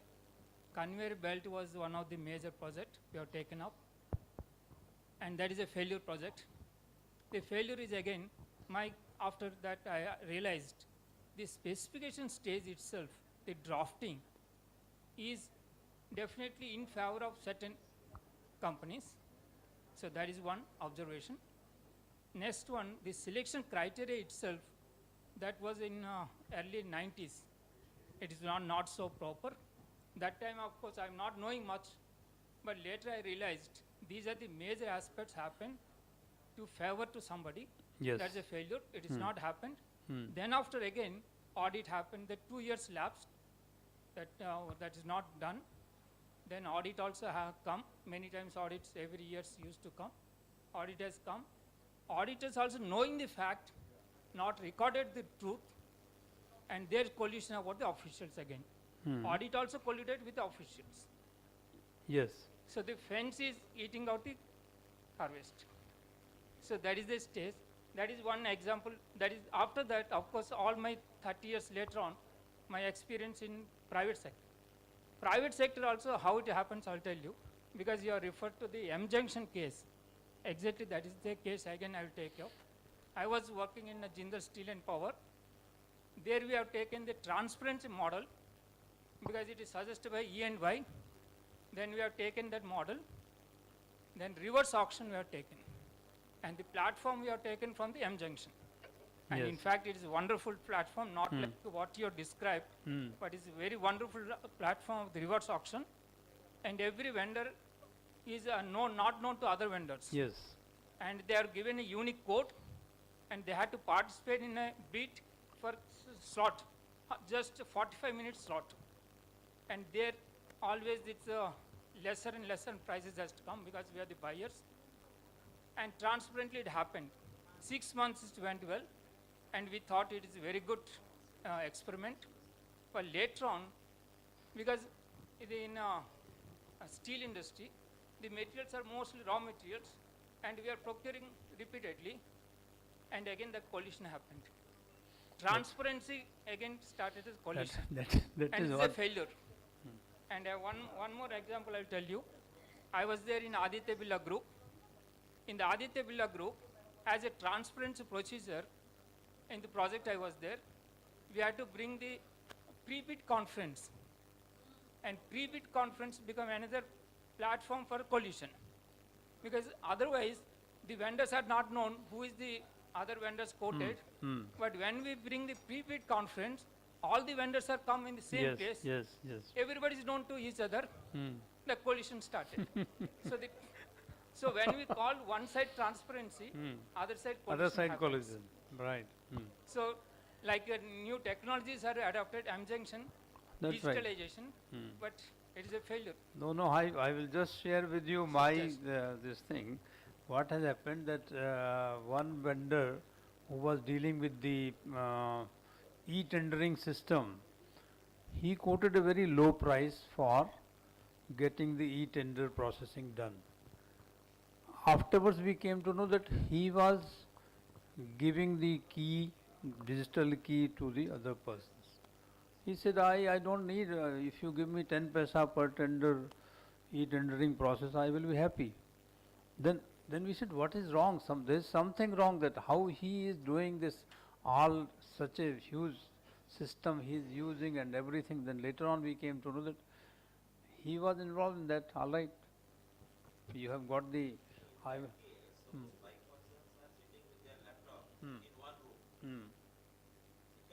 It can be done. It can be done. So that. No. Yes. Yes.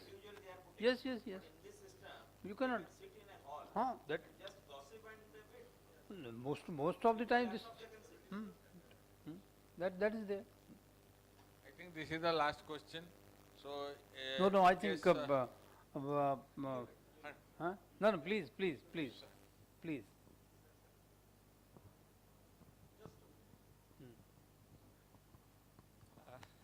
This question regarding if L1 backs out, what should happen? So very correctly, it was said by him that Mr. Bittal had imposed that no L2 purchase. Once it backs out, you go for the retender. In between, when this Department of Expenditure, Ministry of Finance, they came up with a circular some 2.5 years back that you can go for L2. CVC was not agreeing to it, and this position prevailed for 2.5 years. But it was being protested by CVC as well, and people also, those who were debating it. And in one of the seminars, when speakers from both these agencies were present, I had said that this is a very anomalous situation. What the purchasers will do, because I have worked in Coal India Limited. I was head of department for about 8 years in Coal India. And we have faced this problem that once the rules are ambiguous, what to do?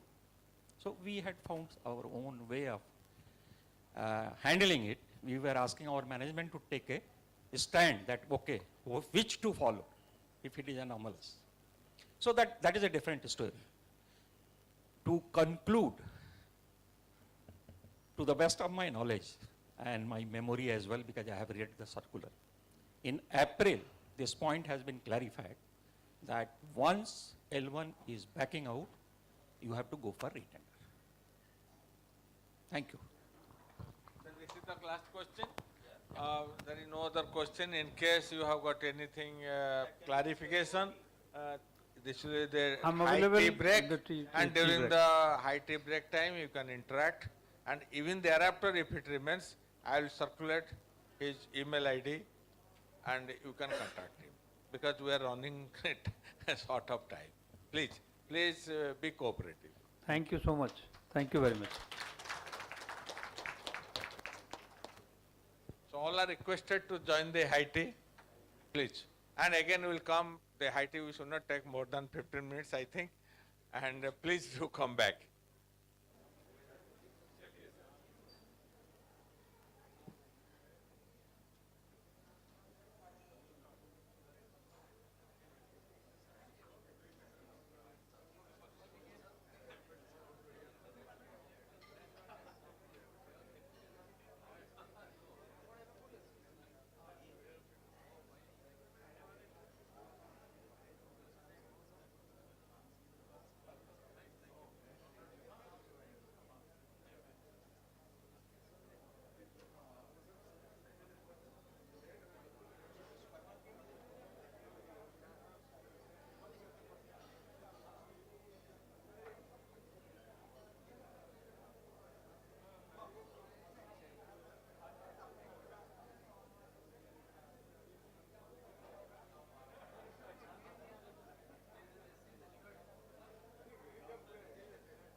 Your attention, please. All are requested to please take their seats in the meeting hall. Please.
Hello.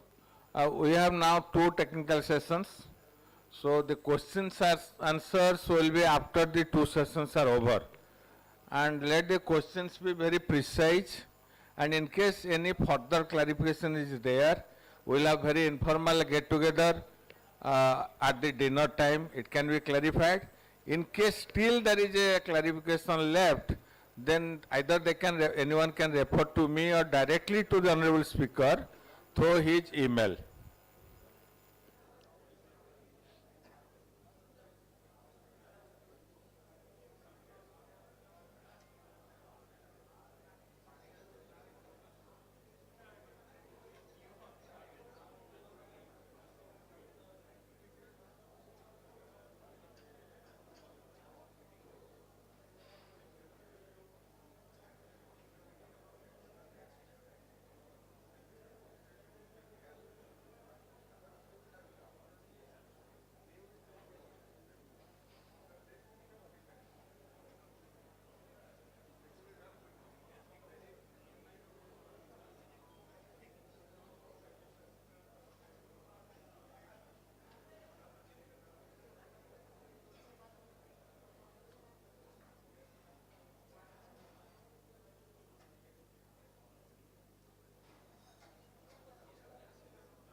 Good evening, everyone.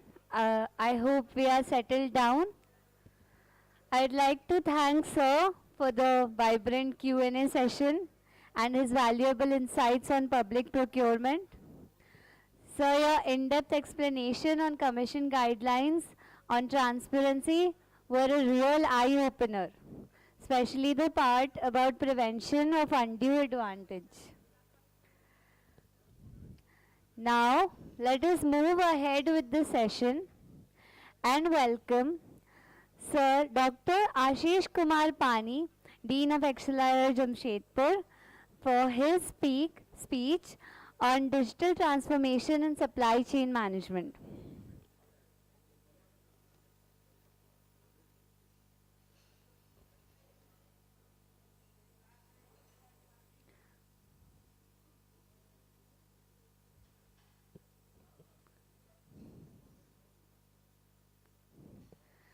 So we welcome you. The stage is all yours.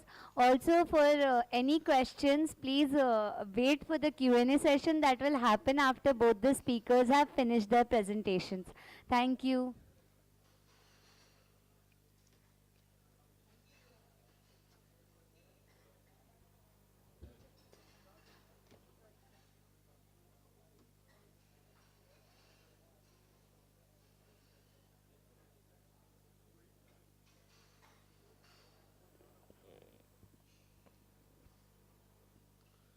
Good evening to all of you.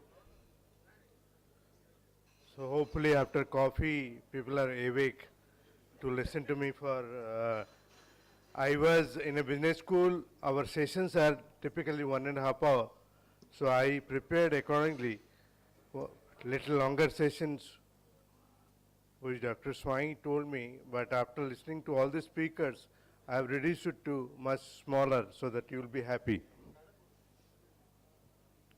So that's what first thing in a talk is that you end before the time so the audience will be happy. So in the technology will define 2001 and 2002. These are the things which you have said. New normal will emerge with technology being at the center of our lives. Technology solution will enable organizations to achieve sustainable competitive performance. Enterprise and organizations with strong digital foundations will drive the growth. That's what the previous speakers also talk about these things.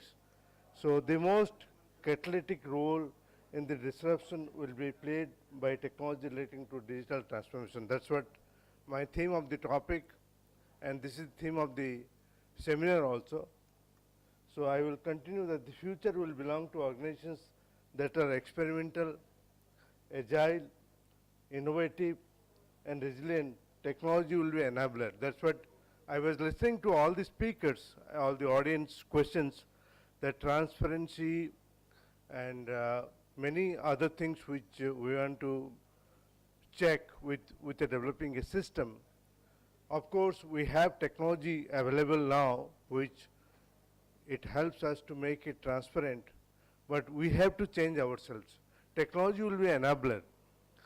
We have to change our mindsets how to use it, because technology is there, but people are quite ahead of that. How to bypass that, people know much faster. Workforce productivity tools achieve better collaboration among their employees no matter where they are. That's what in the COVID time we have seen that people work from home. That's what I mean by that. A new era of phygital, that's what the new thing which is coming phygital, which is physical and digital, will emerge, and people will be able to effortlessly move between the two. And the heart of today's digital transformation is AI, machine learning, neural networks, deep learning, robotic process automation, IoT, ultra low power sensors, that's what IoT, high speed networks, 5G, that's what someone was talking about. The 5G spectrum procurement, the auctioning, which was very transparent, that's what someone speaking, I don't know, but the systems was developed so well, so it could have been done that way. So people have a generally confusion about digitization, digitalization, and digital transformation. These are the three things people use interchangeably, but these three things are different. That's what if you see, digitization is shift from manual process to the digital process. That's what you do in the organizations. Digitization has an end state. After you finish, then it has an end state. But digital transformation doesn't have an end state. It's a cyclic process. Every time you have to continuously try to improve the process, how it can change the organizations. Now, all these things are trivial, process transformation, which you do regularly in your organizations, business model transformation, domain transformation. Can you tell me what do you mean by domain transformation? That's what, if you look into domain transformation, take an example of Amazon. They started with selling books, but now Amazon Web Services, so many other different things. That's what you have to open your eyes, that look to your competency, your organization's competency, which are the other areas you can explore. That's also all talks about digital transformation. Cultural and organizational transformation is also very important. When you have a digital transformation, the cultural change is very important. So that's what need to be done in the organizations. Now, categories of IT. The IT research for last 60 years, people use different type of IT systems in the organization morning to evening. What is the categorization of IT? So if a student, I would have asked, but there are 3 categories of IT. One is function IT. What is function IT? For everyday work, you use different IT systems. Because suppose you are a accountant, you are using spreadsheet Excel. You are you are working in HR and maintaining the 30,000 people's database. So that is your day-to-day functions. That's what the first one is, function IT. IT that assists with the execution of the task. What is the task given to you?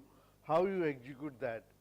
That's what I say, that you can use simulator, you can use spreadsheet, you can use statistical software to predict something. Next IT, without that we cannot leave for a moment, is the network IT. The network server is not working. You find everybody in the coffee stall. So the third category is that, which is very important, is enterprise IT. IT that specifies the business process. That's what the theme of this talk also, the theme of this seminar, ERP, CRM, supply chain management. Why I am showing you the third one, enterprise IT? Because this is the new enterprise IT model you are using today. If you are not using today, tomorrow you will be using. That, what is the SMAC stand for? Any guess? Any guess from the pictures what I put it here? Is social, mobile, analytics and cloud. These are the 4 things which is used extensively by the organizations. I am coming to an example to keep my point clear. Put it in the slide mode, please. Suppose you are in school 30 years, 25 years back. A topic is given to you to speak in a debate. That time IT was not there. Where you will go and search the content? Library. First thing is library. Then you go to some specific document to search it. What is that? If it is given to you today, if the same topic is given to you today, where you will search? Google. You go to Google, but where you will search? Google is like a library, where you will search. So that's what I am talking about, 2 organizations which you are familiar with, to compare that, how SMAC is impacting that. That's what I am talking about. Encyclopedia Britannica, when you are talking about library, you go to a encyclopedia and look more details about that. From that pointer, you can go to more details about the books. Now, if the same topic is given to you today, you go to Google, you go to Wikipedia, and try to see the content. So just I am trying to compare these 2 companies. One is a 254-year-old company, Encyclopedia Britannica, which all of you must have seen in the library. And second one also you are using extensively now is Wikipedia. So one is 21-year-old Wikipedia. So articles published in Britannica is 65,000 and Wikipedia is 4 crores 86,000. Languages used is one, that is English, and here it is 271 languages. The words used is 40 million, words used in Wikipedia is 2 billion, updated annually, and you know that Wikipedia is updated real time. If something is there on your organizations which is wrong, you feel, you can correct it. So the cost is $729. The Encyclopedia Britannica, its cost is $729. It comes in 23 volumes. It is difficult to keep in the library. So this is available in free. Which one you will use? So that's what my question is, that because here two companies, one is not use technology well, that's what they are out of the business. So Encyclopedia Britannica has published last in 2013. I am sure they will not be able to publish it again because no buyers will be there. So that's what is the change of technology which has happened in industries. So my point is that if you don't use technology today, you will be out of the market tomorrow. So that's what be cautious about using technology and which technology will help you to do that. So that's what, these are some of the companies which are doing well, but they no more exist in the market. Maybe you are very familiar with the Kodak. In school, when you go to any picnic, for photography, we use Kodak. They closed their shop in 2012 because so many other alternatives have come. So people use that for the photography. So those companies which were one of the best companies at that point of time was no more existed at this point of time. Nokia market share was, they didn't close themselves, but the market share was very high.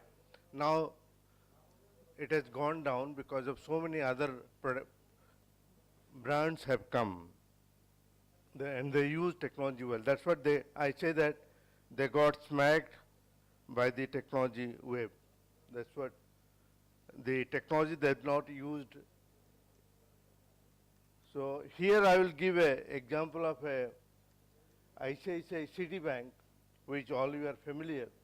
The Citigroup, world's leading financial service company with 200 million customers accounts and conducted business more than 140 countries.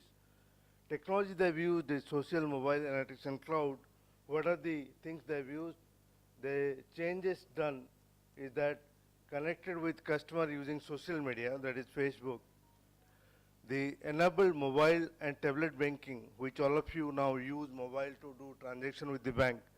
So mobile check deposit, text banking, etc. The use City Global Repository, GDR,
a server in Australia or a server in Canada or a server in Gurgaon.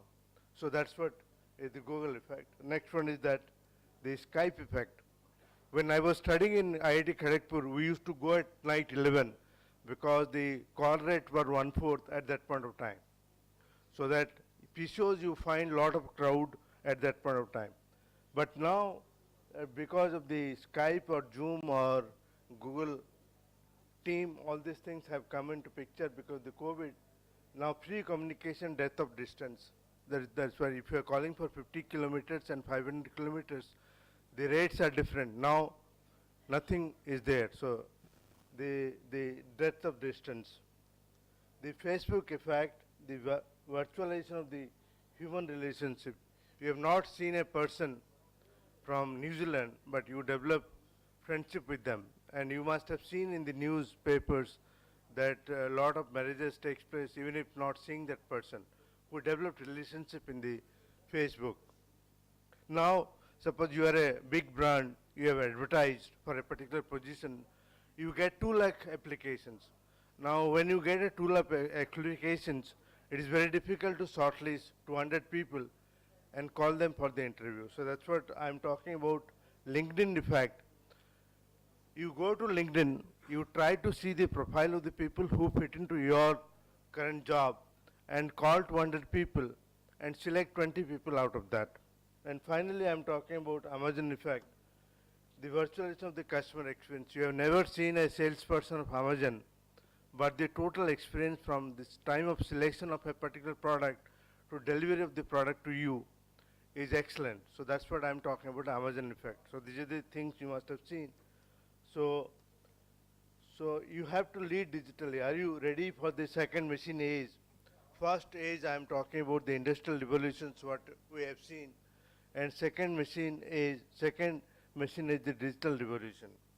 So you want to be a digital master. So what exactly you have to do to be a digital master? So to be a digital master, you have to focus on 2 dimensions. One dimension is that, which is very trivial, that you try to develop your digital capabilities. In the organizations, you try to develop your digital capability. So when you develop your digital capability, it doesn't mean that you have to look for disruptive technology. What I mean by disruptive technology is that IoT, blockchain, or machine learning, all these things, what people talk about.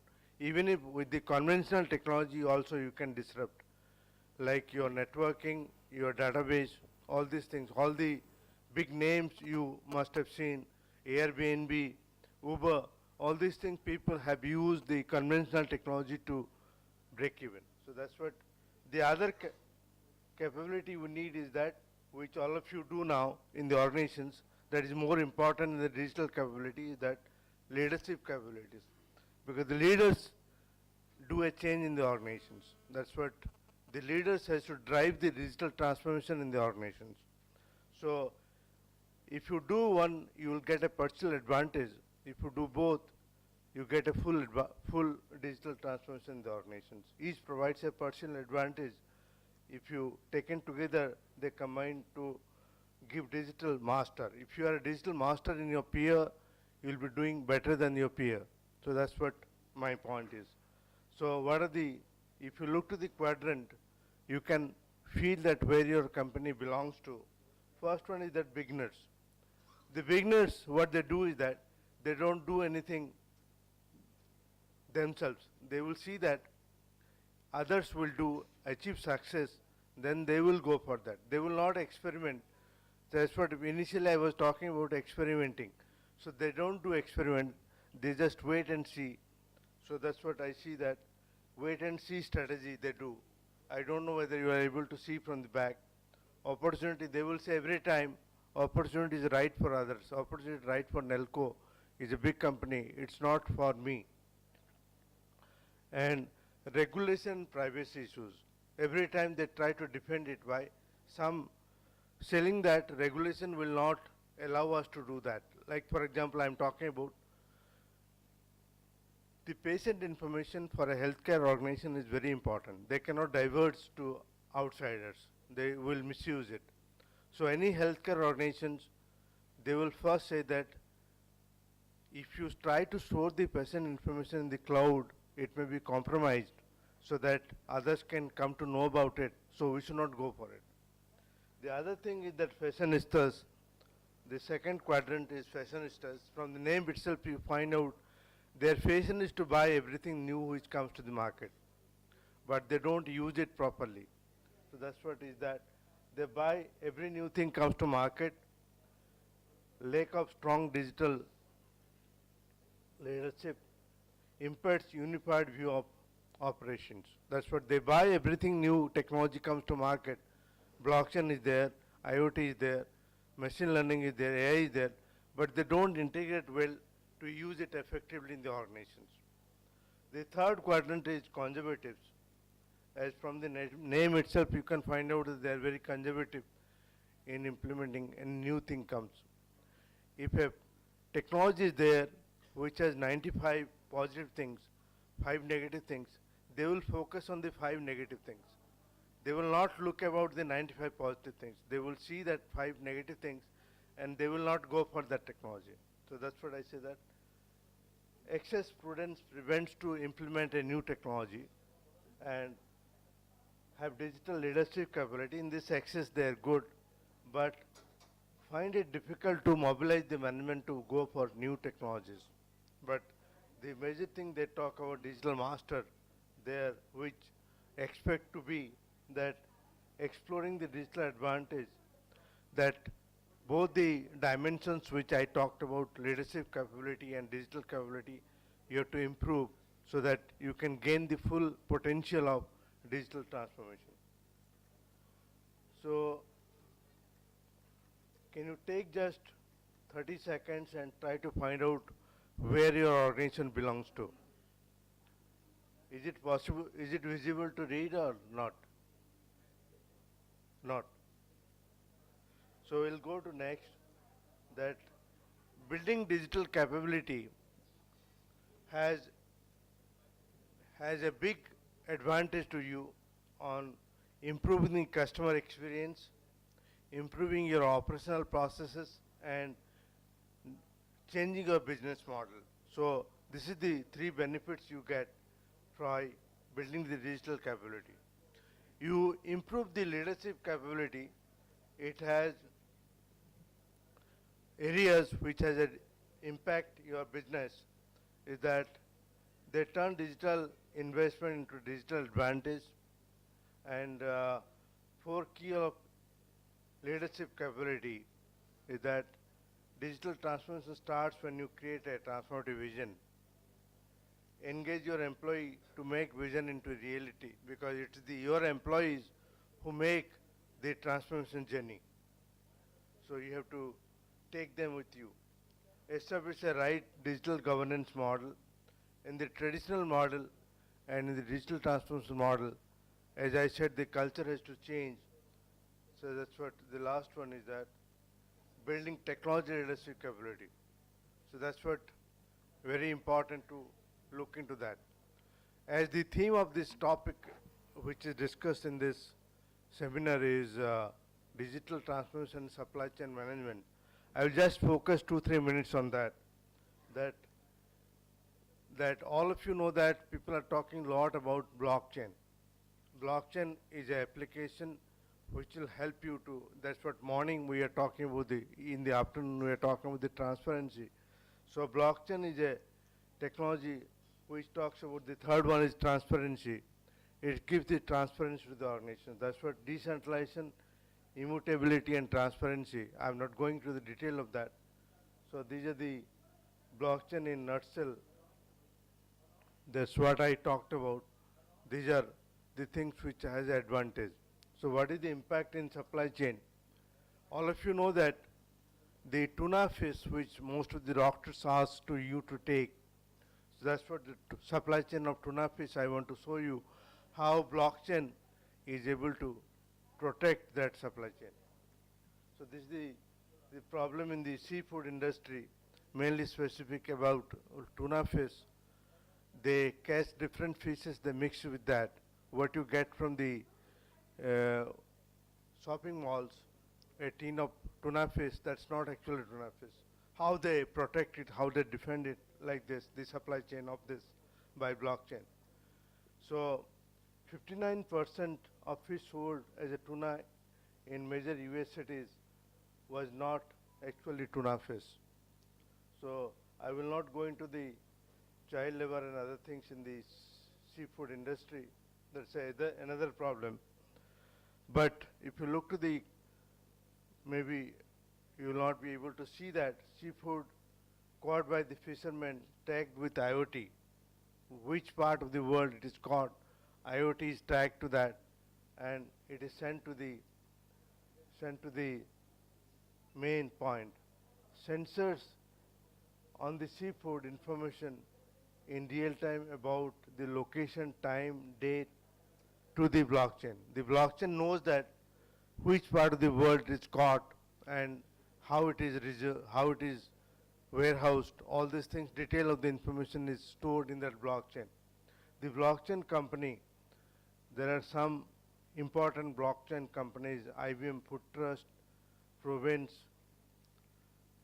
they track the position and change in the same, all again in the ledger. The buyer can access information by scanning the order in the RFID tag.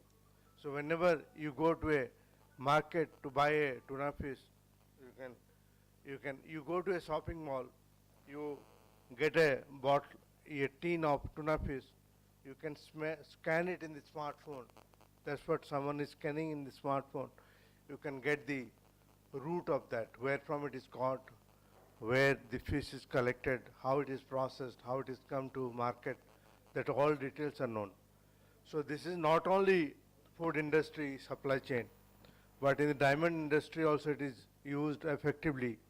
How the diamond is collected, how the diamond is polished, and when the diamond is sold to a second person, he also gets this certificate that he knows that it is an authentic document. So that's what the blockchain is a effective tool which is used in across the world.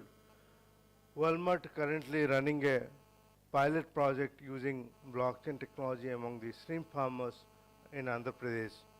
Andhra Pradesh is very active. The land records in Andhra Pradesh is also stored in blockchain so that they reduce the corruption.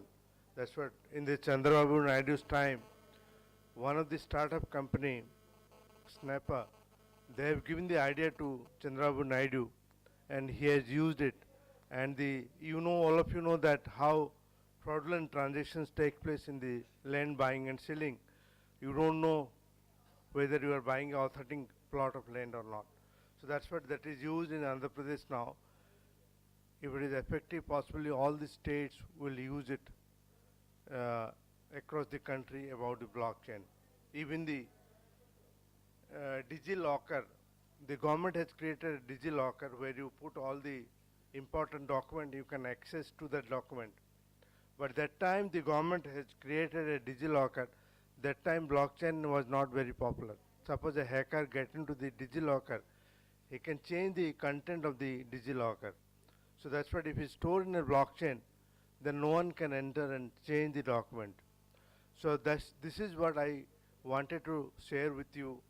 Looking to the spirit, actually, I reduced it to half so that you will enjoy these presentations. That's what my last slide, what I'm talking about, technology, the endless agitator of business world, technology reaching into every corner of business world. Its role in the business world will not only continue, but it will accelerate exponentially. Over time, it will create a playing field for the new and winners and losers. So digital transformation is job for now. So all the organizations has to look into the technology depending on what your organization is doing now.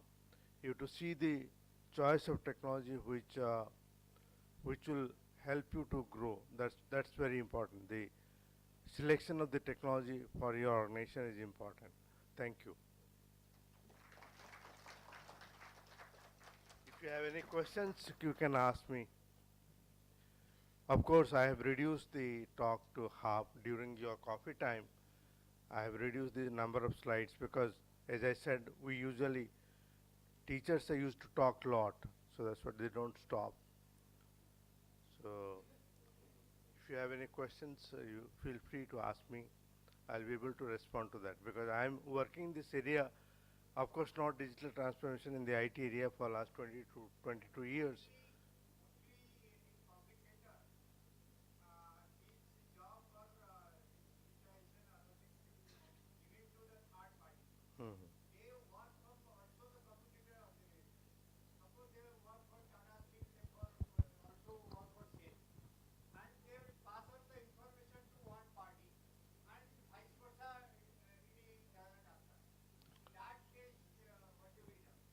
Yeah, we sign a non-disclosure agreement with the vendor, with the consultant. But as you said rightly, it can be. I mean, the risk is there. That's what in the beginning I said that technology is an enabler. The mindset of the people has to change. Interesting cases are there, like procurement. I'm telling you, because I'm in Jamshedpur, we have developed a case on procurement of Tata Steel myself. So every time they give the procurement, the vendor gives 1 month late the product. So they were surprised that once they said that we'll go in monthly and verify that whether the production is done by the vendor or not. So when they visited the vendor 1 month after the 1 month, they find that the product is developed well. So that time also they got 1 month late. So they were surprised. So Tata Steel finally verified that the product they were showing for each month is produced for Jindal, not for Tata Steel.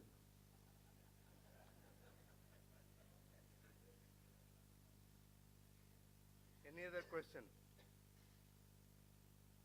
That's what technology, I said rightly, that technology can help us to do things better, to improve the system, but we have to change our mindset. That's the only way we can change the world, otherwise not.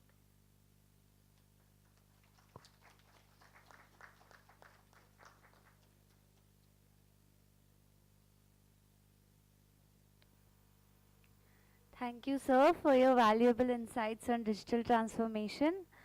The new IT enterprise model, the SMAC, seems to stand out as a transformative model.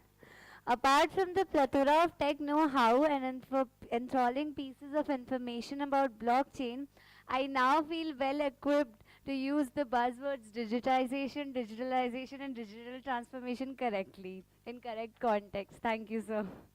Now we would like to invite Mr. Mihir Chandra, sir, to brief us about coal logistics. Sir, please, the stage is yours.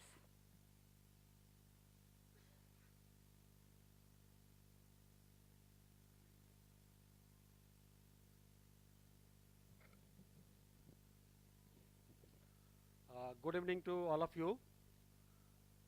At the end of the session, it would be my challenges to all of you to listen patiently.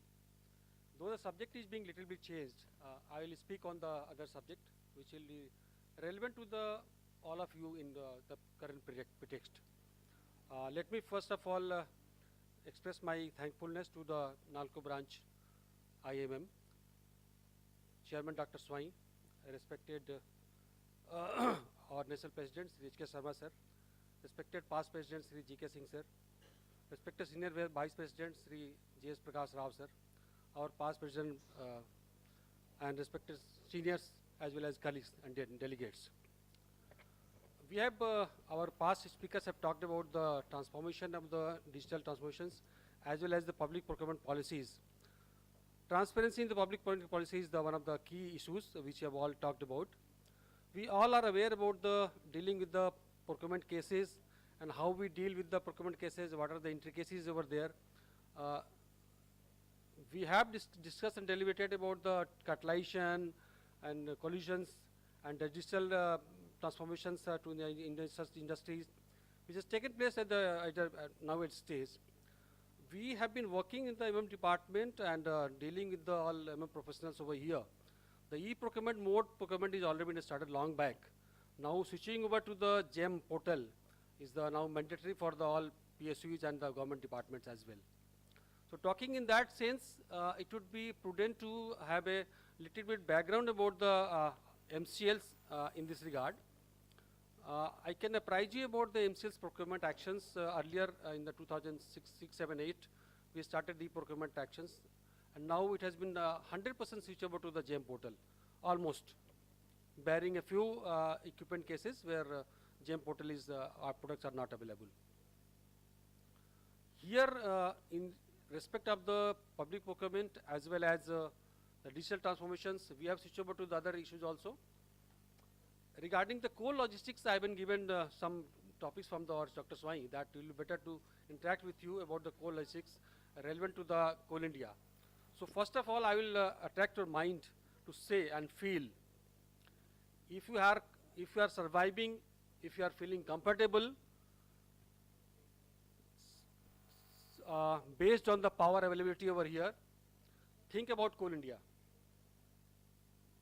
It's the primary source of the energy which is providing coal to the power companies. Otherwise, our survival and comfortability in the life will be nowhere. So think of Coal India whenever you feel comfortable and feel surviving all the medical provisions there. That's my feeling proud of them. While you're talking about the last 2 years in the pandemic situations, when we are crossing through the crisis over the power also, at that time also the logistics, coal logistics was been discussed a lot, and you would have all experienced about that so many trains have been cancelled, and the coal corridor has been prepared for the coal supplies over there. And we feel proud to say that during that period also, COVID period, 24/7 coal company has been running as well.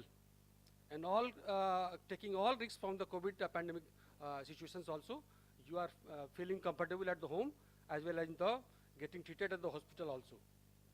So thanks to Coal India from my side.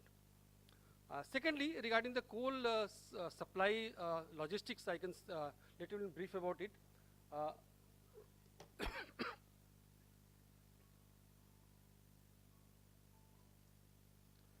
It's a simple introduction. You must know about the coal logistics. Is the supply of the how supply chain of the coal is being transported to the coal power companies and other industries. There are so many methods, and nowadays, as far as the digitization is concerned, we have been transformed a lot for the transportation of the coal from one side. The whole systems earlier were being doing the mechanically and mechanical methods. In all the mechanical method of the weighment system also, the whole weighment systems and the continuous loading systems has been taken place nowadays. So the loading systems as well as the weighment system has been totally digitalized, and the entire processing of the billing processes right from the auction to the coal consumers has been also been totally transformed into the digital mode. So this is the way we have been selling the coal to our coal consumers.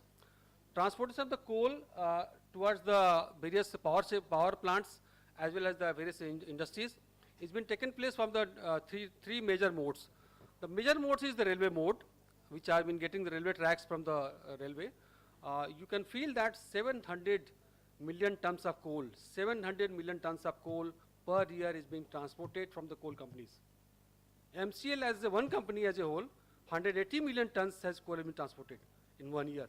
Every day, nearly 90 to 100 rakes are being transported. Think about the volumes of the coal being transported from the one company as a MCL. And think about the power getting supplied at your home.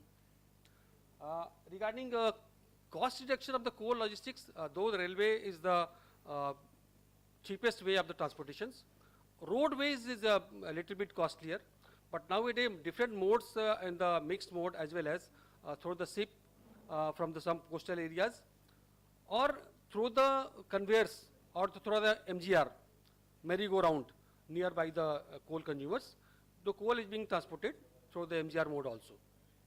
So you can think about the the whole thing.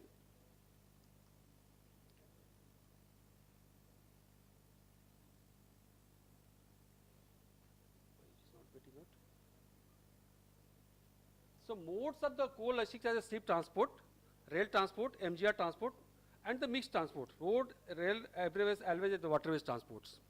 So these are the basic modes of the logistics of the coal from the coal companies.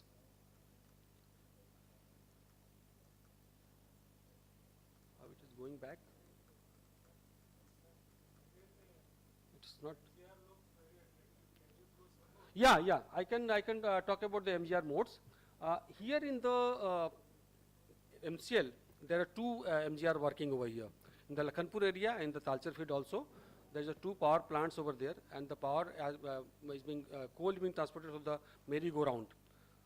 In the Talcher field also, the coal is being fed by the merry-go-round train logistics over there, and in the Lakhanpur area also, only 2 rounds. Another coal rail tracks had been under constructions, and probably we are having the next year some another more merry-go-round will actually be added over here. So a different freight corridor also being under construction by the government of India. We have been formal joint venture with the railway department also, MCRL and other companies. They are working with the MCL, which is being in the track formations are going on with the new coal tracks over there. So to ease out the coal transportation from the MCL's different coal mines, it will be little bit cheaper also, little bit convenient to expand more, because we have been planned to produce more, nearly 1 billion ton by the 2030. So the production line is going up considerably high. So we have to plan accordingly how much the coal will be transported to our coal consumers.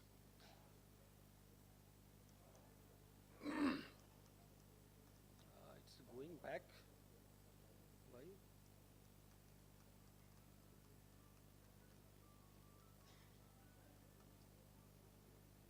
Something not angry. This one is there. Simply get it. Okay, fine. Thank you.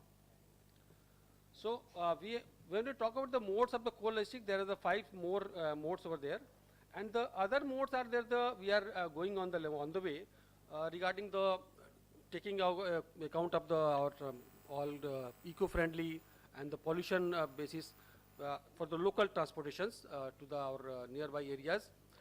Their conveyor system is going to be developed, and the conveyor system, belt conveyor is already there, and even belt conveyor is going through the tube also, just like a pipe. It's being folded like a pipe and floated the coal, and accordingly there is no pollution at all in the outside. So we are having that much in the pipeline also. The rapid loading system is also there. The running train is being loaded through the rapid load system also, and even silo is also working there. So many silos are being under construction. There is the first mile connectivity, in the sense that within the first mile of the coal bearing areas, there should not be any pollution.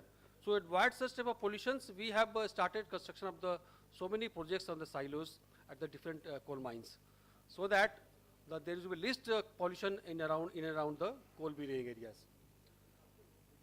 In addition to that, rapid loading system also, combined system is also going through, in which the effective mode of evacuation is as well as RL system as well as the MGR systems.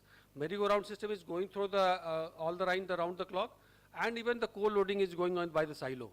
So that is the basic mode of the logistics of the coal is being going on.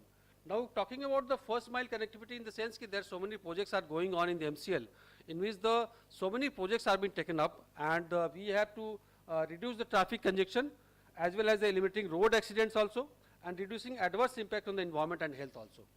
So these are the basic challenges before the coal companies to be eco-friendly also, and have to take the care of our pollution of the coal companies also. So the major transformation area is to MCL is the mission mode. Mission mode is that we have been going through the various projects, and various projects have been first mile connectivity projects have been going on. In the Bhubaneswari silo, there is a 10 million ton capacity is under progress. Hingula silo is going under progress. These are the basic projects are under process. One project is the Lingraj is being already completed for 16 million ton per year transportations.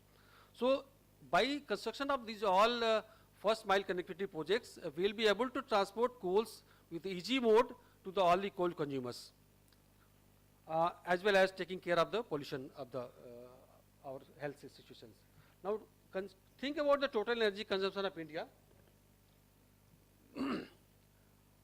The electricity consumptions per capita is very, very low in our country, even though in compared to the European countries as well. But in the last 2 years, it has been gone up considerably high. So we have to accordingly plan about the coal production to meet the power energy requirement for the whole country. Our industrial growth has also taken a place abruptly on higher side.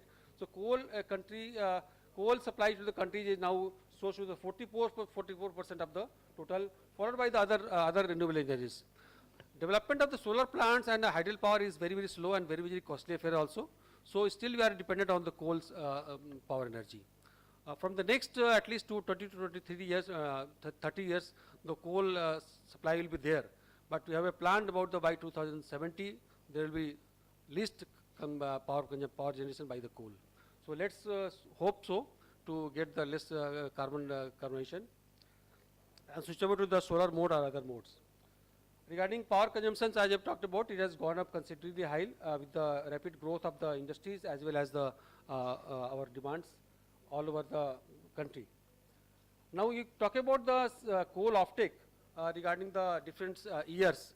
I can tell you about the coal offtake. You can just see to it. It's a rough figure over there. How coal offtake from the MCL has gone up considerably on the higher side. Right from the 2017-18, it is 138 million ton and has gone to the 176 million ton in the current last year. And the next year we are planning for the crossing about 200 million in the current financial year. Mode-wise also offtake the different modes by the railroad, how much quantity is being given. This figure has been given to you for your knowledge sake. How much coal is being transported to different coal consumers. Now initiative taken by the MCL is the separate freight corridors being built up with the initiative of the MCL by joint venture company MCRL. It is going on. Various silos are being under construction for the rapid evacuation of the coal by the MCL. Even belt pipe conveyor system has been introduced in the MCL for easy eco-friendly evacuation of coal from pit to head. Now the government of India has also taken up so many projects. Dedicated freight corridor has been under construction at the various places in the from east to west and north to south also. PM Gati Shakti mission is to reduce logistic cost of coal evacuation is also another project. It is going on. So different freight corridor will be there for the coal transportation only, or the other goods only, goods train only. So integrated infrastructure coordinated efforts is in the line for the PM Gati Shakti to augment coal production, and 14 railway infrastructure projects are under implementation to enhance coal dispatch in the Chhattisgarh and Odisha. So many coal projects are under construction. It is going on very speedily. So this is the last slide, and I'll give you thanks you lots for the present hearing. Time is also very much short. Has been advised by the chairman, IM branch. So I'll wish you all of you a very good evening, good gesture also. Thank you very much. If you have want to know anything more, I will be here to listen to you. One thing I would like to say that any additional information on Coal India or Manas Coal India, it can be answered and consequently like had Coal India executive materials and programs which are active one, expected to form and so any information is required. Coal India is ready to support all kind of information and professional help. So thank you very much. Thank you.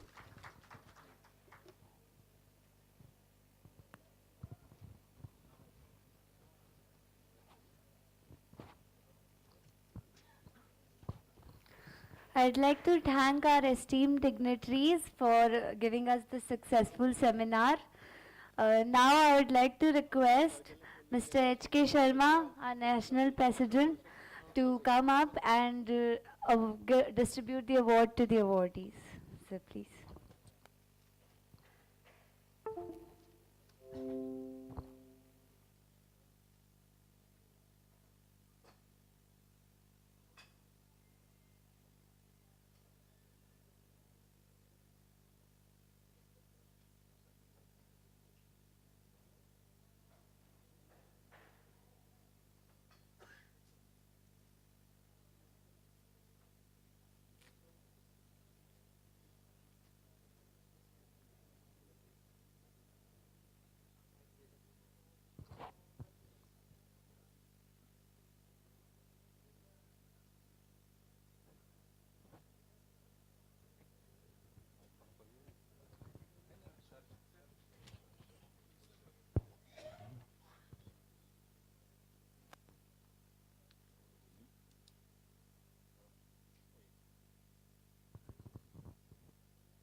Sir, in fact, this is the time now, a very pride moment.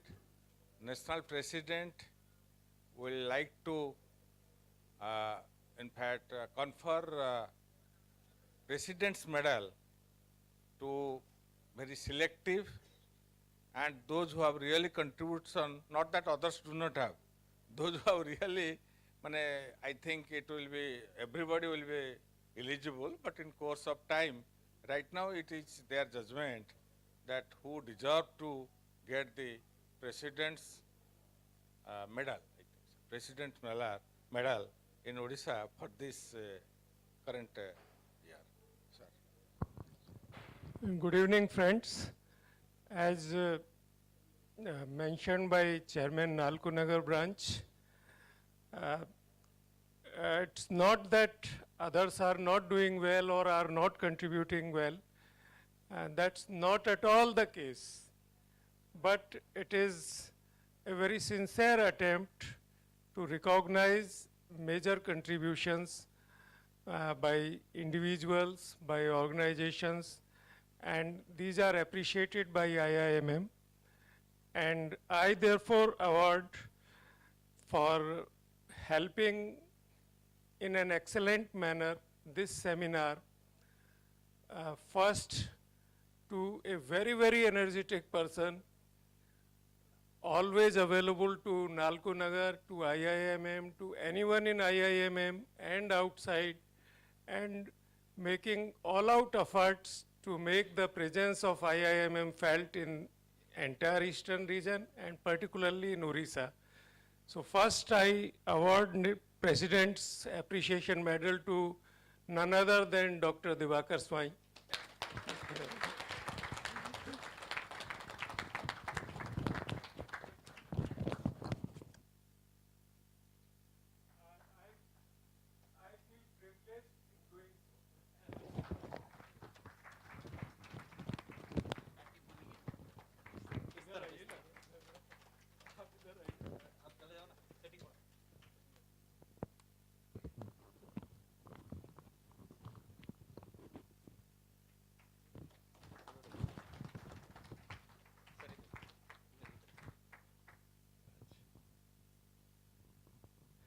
Next in that context is Indian Oil Corporation Limited, who have always been helping IIMM, have helped in this seminar also.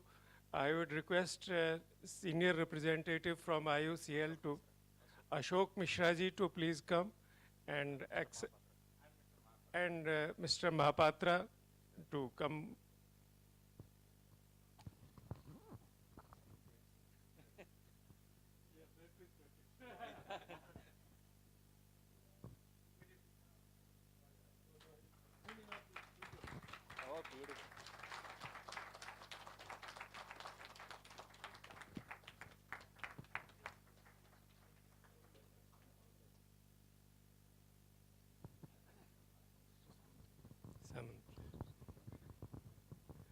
It's again my privilege to give this President's Appreciation Medal to main host, that is NALCO, and invite Mr. Samantre to come and accept the President's Appreciation Medal.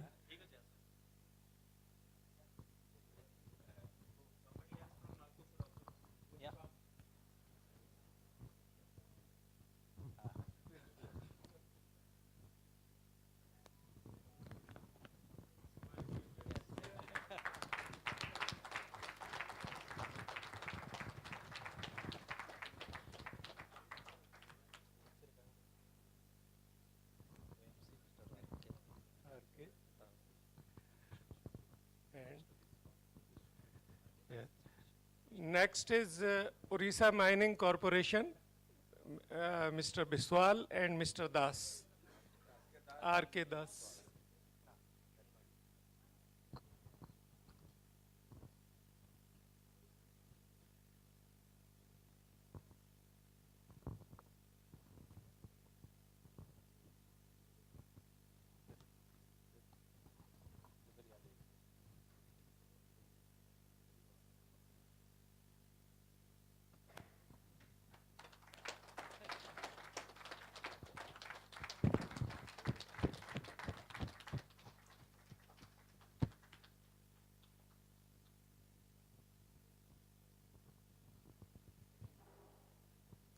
Thank you so much, and this encouragement should continue so that the people really feel that their efforts are being recognized by the society.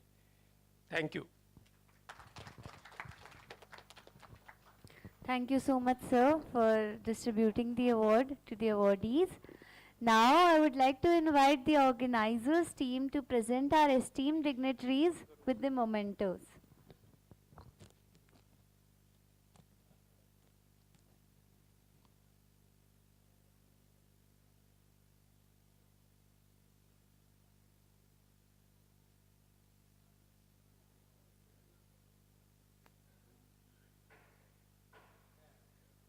These mementos are to the National President by Director Commercial NALCO. So, please. Mr. Samant Rai.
We would request Padi sir to distribute the memento to Ramesh Chandra sir.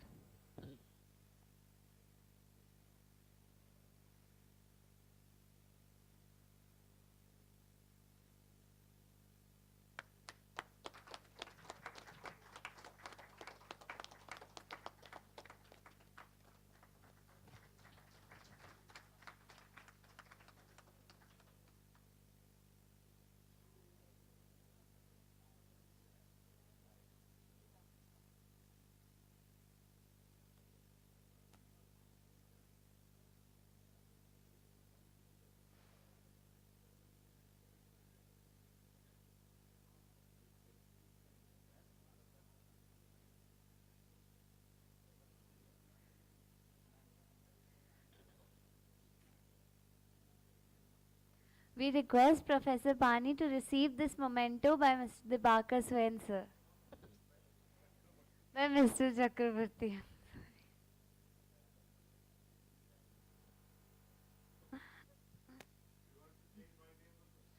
No, sorry.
We request Mr. Mahir Chandra to receive this memento by Mr. Rana Das. Chairman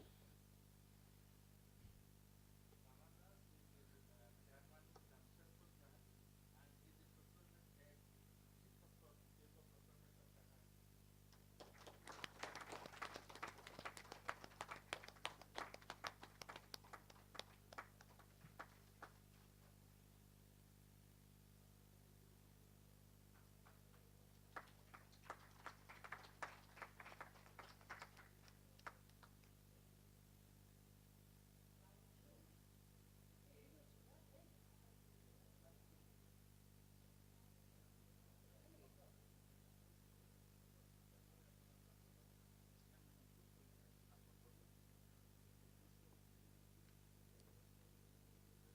I think now we are almost towards conclusion, closing of the ceremony program. I'll again request none of you to leave after a vote of thanks, which is very customary in nature, and people leave. It's not so. There is a cultural program, very good team from within our family, Mrs. Sagarika Patnaik, because her husband is our colleague, life member, and ex-general manager of NALCO, and her team. So I'll request to enjoy that program soon after the vote of thanks, followed by dinner. So all are requested to enjoy the dinner here. And this hotel is very famous because during World Hockey, all the foreign hockey players were staying in this hostel, in this hotel. And that's why the hotel is very famous, and government of Odisha felt this place as the right place for our world hockey players, and the taste of food also. So that's why I'll request all of you to enjoy the dinner today before you leave home. And I think there is nothing to conclude, but one good thing I came to know and learn from Professor Pani, the difference, really very thin difference between digitization, digitalization, and digital transformation. At least these three words I could understand today, that what are the three words and what are the differences of it. Okay, thank you, sir.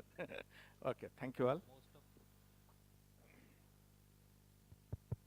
Most of us understood the same thing today, I'm sure.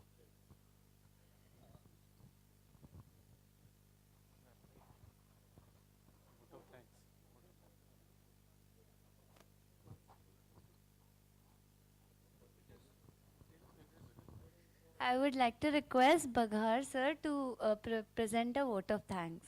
Sir.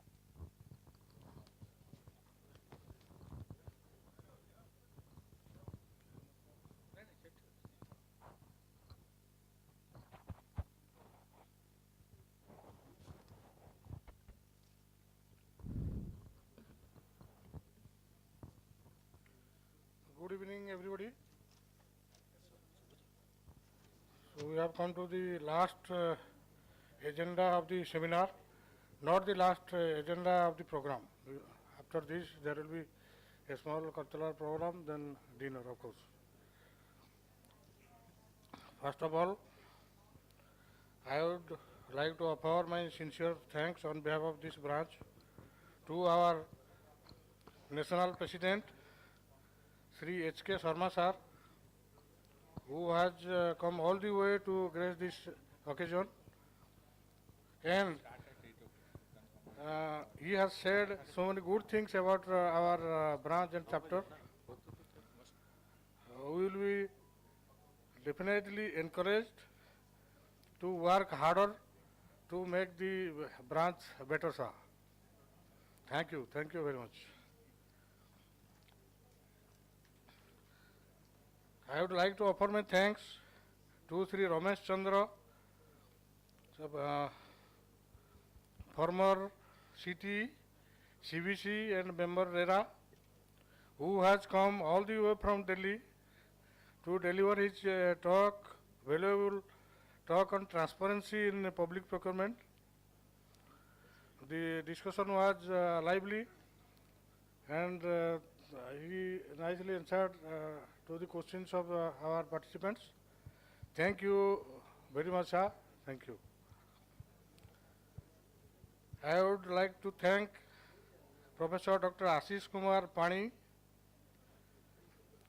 for his in-depth discussion on digital transformation in supply chain management.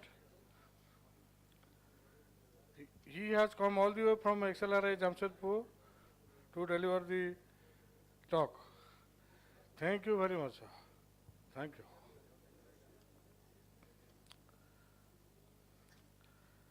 I would also like to offer my thanks to Mr. Mihir Chandra, Head of Materials Management Department, Mahanaji Coalfields Limited, for his specific discussion on coal logistics.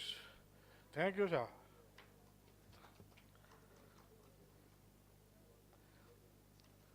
Then my sincere thanks to the Honorable past presidents present here,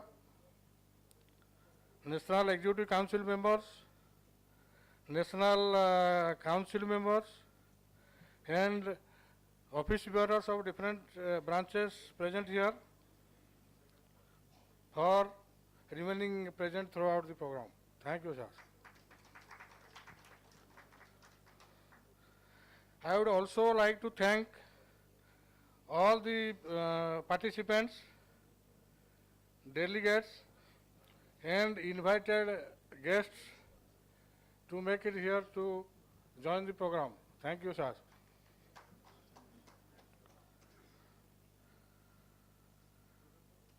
This program has been supported by Indian Oil Corporation Limited, OMC Limited, Mahanadi Coalfields Limited, National Aluminum Company Limited, Hindalco, NTPC, PPL, Jindal Stainless Limited, Numaligarh Refinery Limited, Dalmia Cement and Brahmani River Pellets Limited. We are really grateful and thankful to all of them. Thank you.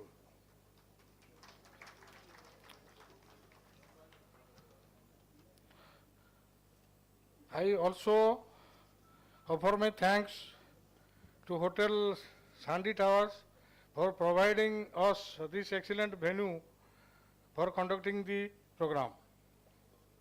I thank the event management group for making the event so nice. Thank you. I would like to offer my thanks to Mahima Sikwal and Sri Narayan Samal for anchoring the program so nicely.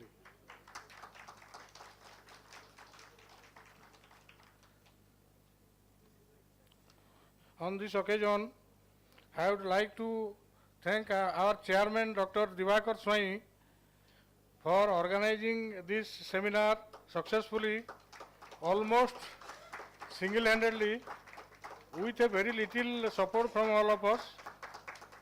I request all of you to please give a very big hand for Dr. Divakar Swami. I also extend my heartfelt thanks to all other people who are associated with organization of this program successfully.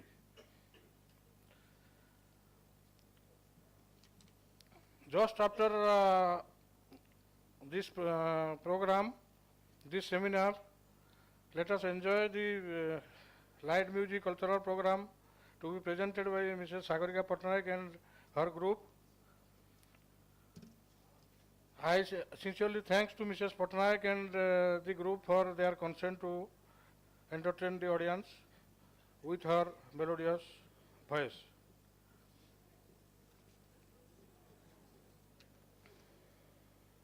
With this, I conclude with a hope to organize many more such programs in future with the support of all of you. Thank you, sir. Thank you.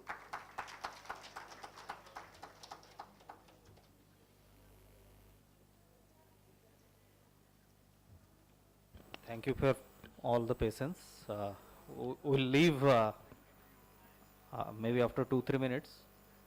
I'll be requesting all of you to stand to witness the state anthem, Bande Utkala Janani.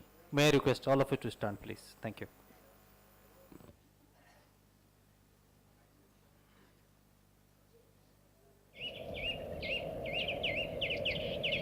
Bande Utkala Janani, Bande Utkala Janani, Bande Utkala Janani, Bande Utkala Janani, Bande Utkala Janani.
Now the program is formally concluded. So all are requested to sit and enjoy the cultural program. And from I think dinner will start from 8 p.m. onwards. So all are requested to join the dinner also. And my friends, NC members and NEC members are requested to join this cultural program and dinner with family. So kindly request madams to come and join the cultural program as well as the dinner. They must be in the rooms or elsewhere. So I request each one to convey the message so that they can come and join.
Hello,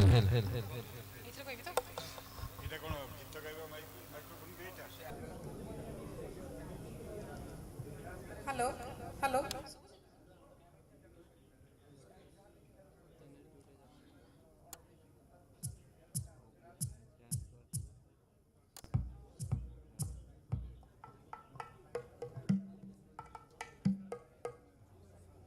Good evening, one and all.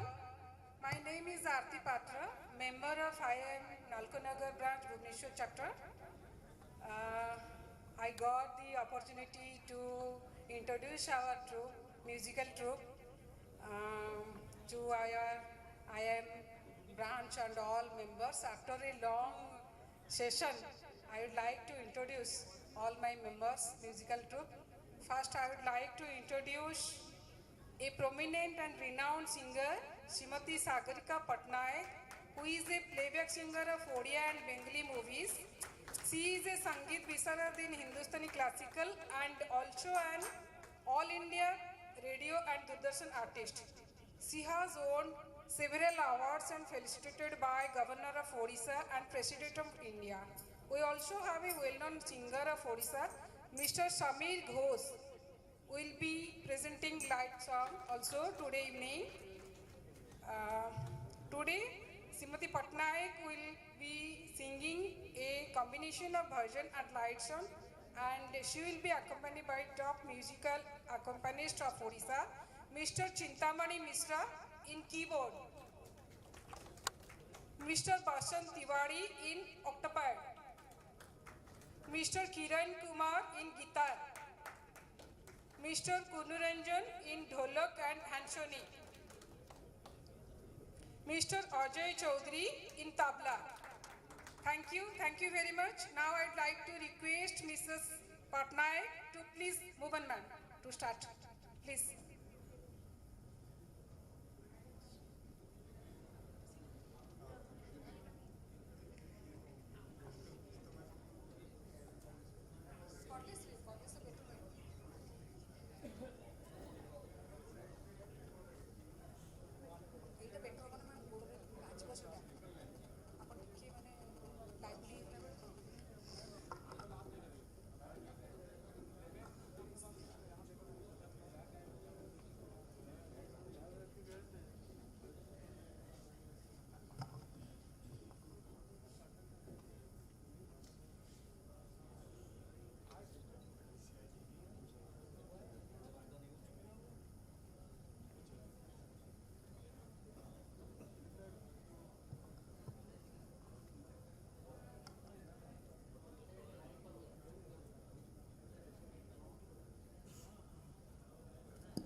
Hello. Hello.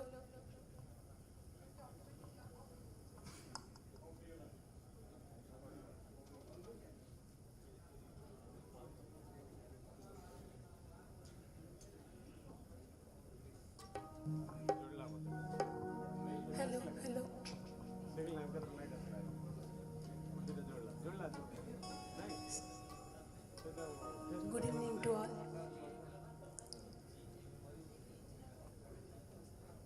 आज अभी मैं पहले आप सबको प्रणाम करती हूँ। बहुत लास्ट टाइम जब मैं आई थी, यही प्रोग्राम में भी लास्ट टाइम आई थी, बहुत अच्छा लगा मुझे। सबको मैं ये टीम में थैंक्स देना चाहती हूँ।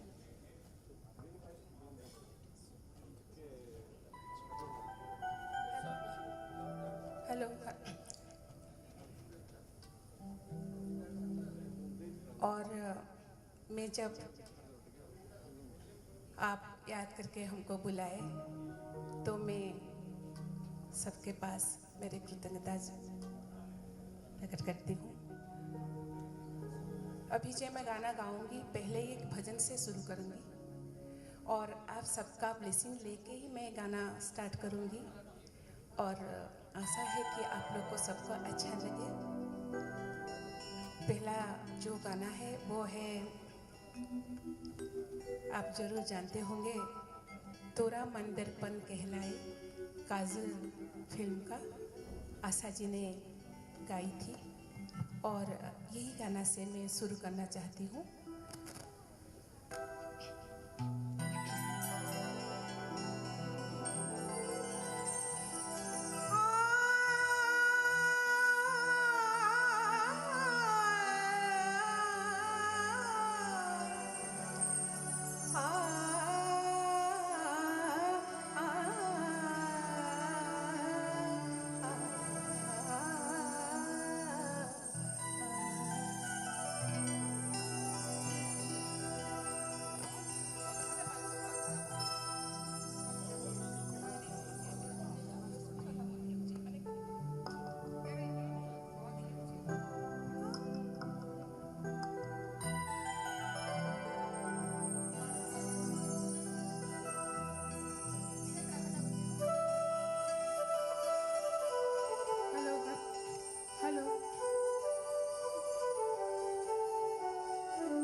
लग जा गले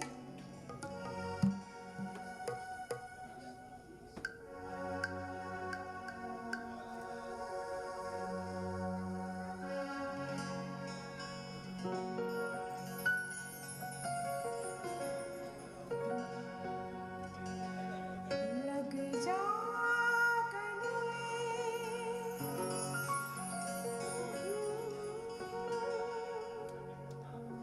हंसी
चंपा कली के छुप गया कोई रे दूर से पुकार के।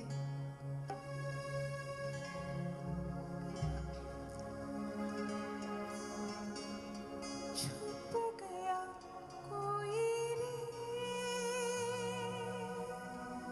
दूर से पुकार के, दर्द अनोखे हाय दे गया प्यार के।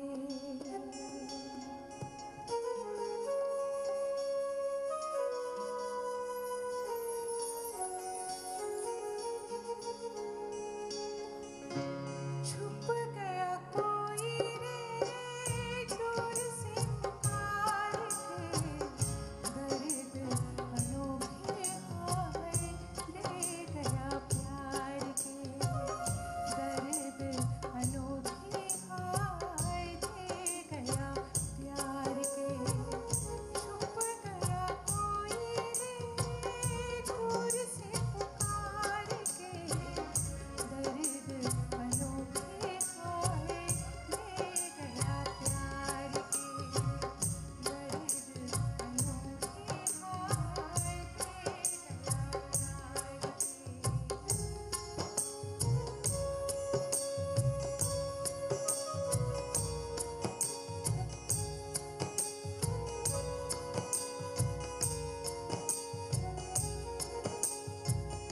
आज है सुनी सुनी दिल के गलियां, बन गई खाने मेरी खुशियों की कलियां। आज है सुनी सुनी दिल के गलियां, बन गई खाने मेरी खुशियों की कलियां। प्यार भी खोया मैंने सब कुछ हार के, दर्द अनोखे हाय दे गया प्यार के, दर्द अनोखे हाय दे गया प्यार के। छुप गया कोई रे दूर से पुकार के, दर्द अनोखे हाय दे गया प्यार के, दर्द अनोखे हाय दे गया प्यार के।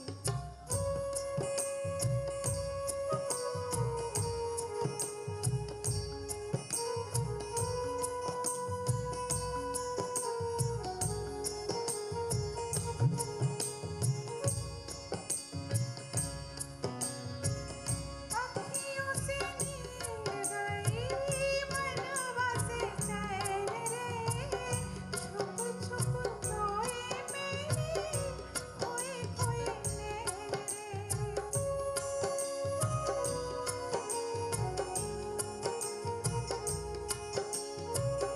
अखियों से नींद गई मनवा से चैन रे, छुप छुप रोए मेरी खोए खोए नैन रे।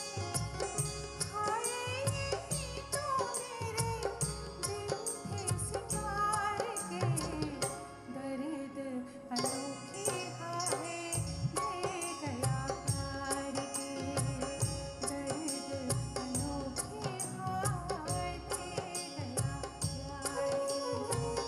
छुप गया कोई रे दूर से पुकार के, दर्द अनोखे हाय दे गया प्यार के, दर्द अनोखे हाय दे गया प्यार के, दर्द अनोखे हाय दे गया प्यार के। Thank you. आगो टेका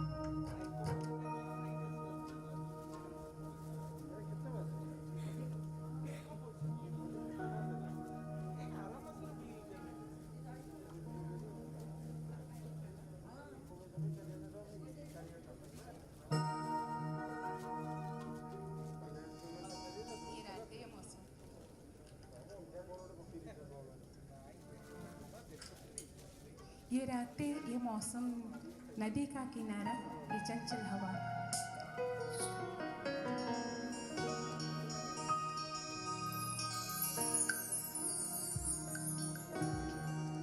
ये रातें, ये मौसम, नदी का किनारा, ये चंचल हवा।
अभी मैं समित को बुलाना चाहती हूँ.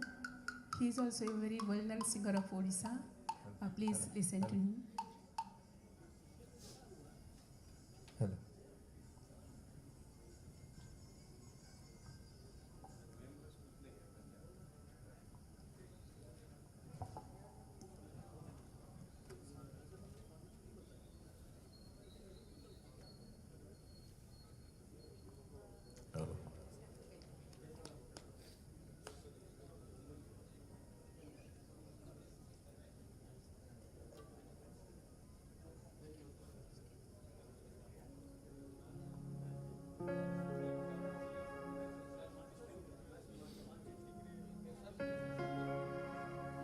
Hello, hello, hello, hello, hello, hello. Good evening.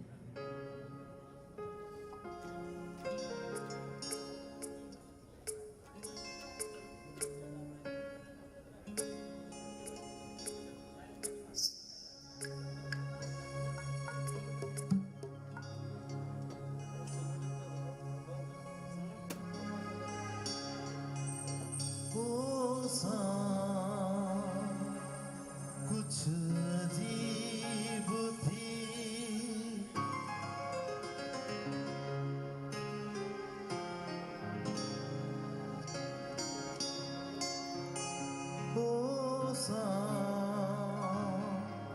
कुछ अजीब थी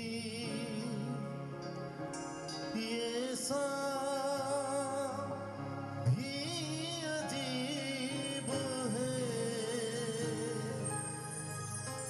वो कल भी पास पास थी वो आज भी करीब है वो शाम कुछ अजीब थी ये शाम भी अजीब है वो कल भी पास पास थी वो आज भी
Mr. SK Das, Das sir, please.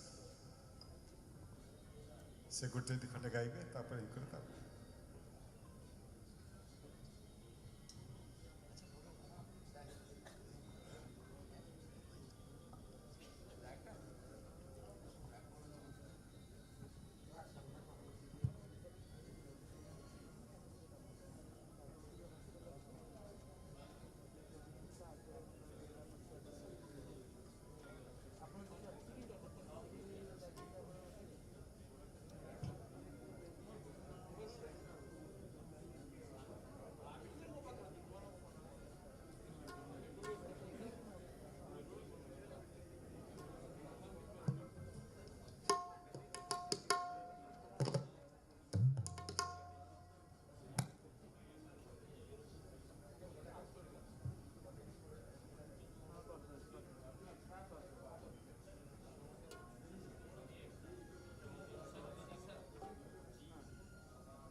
Good evening to all. In fact, when Madam was singing here, I was feeling that Lata Mangeshkar is singing. When Mr. Ghosh was singing, I was feeling that Kishore Kumar is singing here. I don't know. I'll be singing one number of Hemant Kumar, old 20 साल बाद बेकरार करके हमें. If it, no, I don't think so. मेरे को पता नहीं कैसे सुनाई देगा आपको. अगर अच्छा लगेगा तो और दूसरा minimum 1 or maximum 2. Pardon? No, I can plan, but not. So many good singers are there. Why should I? आपको क्यों बोर करूँगा मैं?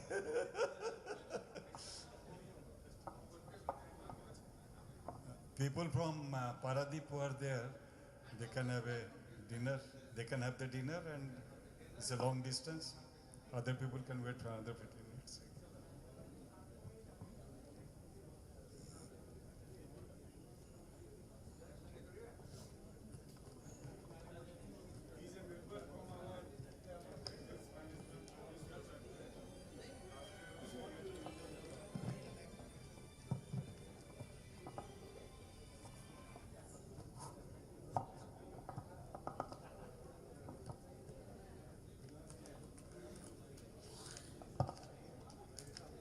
एक्चुअली मैं ये जो म्यूजिशियंस है बजा के थके हैं इसीलिए मैं इनको थोड़ा आराम देना चाहता हूँ.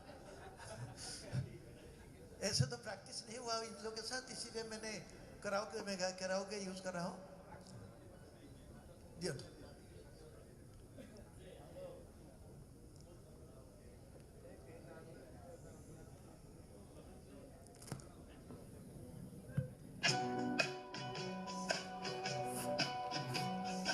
बेकरार करके हमें यूं न जाइए, आपको हमारी कसम लौट आइए. बेकरार करके हमें यूं न जाइए, आपको हमारी कसम लौट आइए.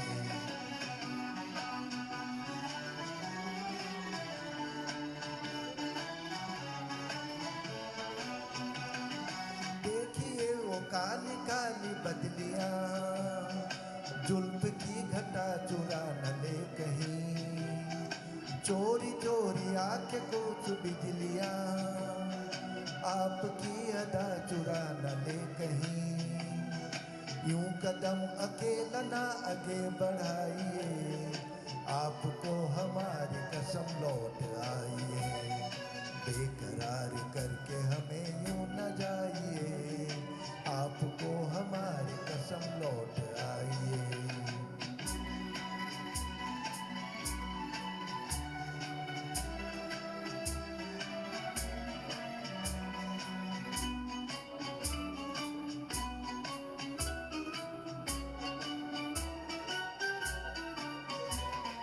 देखिए गुलाब की वो डालियां, बढ़ के चूम लेना आपके कदम, देखिए गुलाब की वो डालियां, बढ़ के चूम लेना आपके कदम, खोए खोए भंवर भी है बाग में, कोई आपको बना न ले सनम, बहकी नजरों से खुद को बचाइए, आपको हमारी कसम लौट आइए, बेकरार करके हमें यूं न जाइए, आपको हमारी कसम लौट आइए।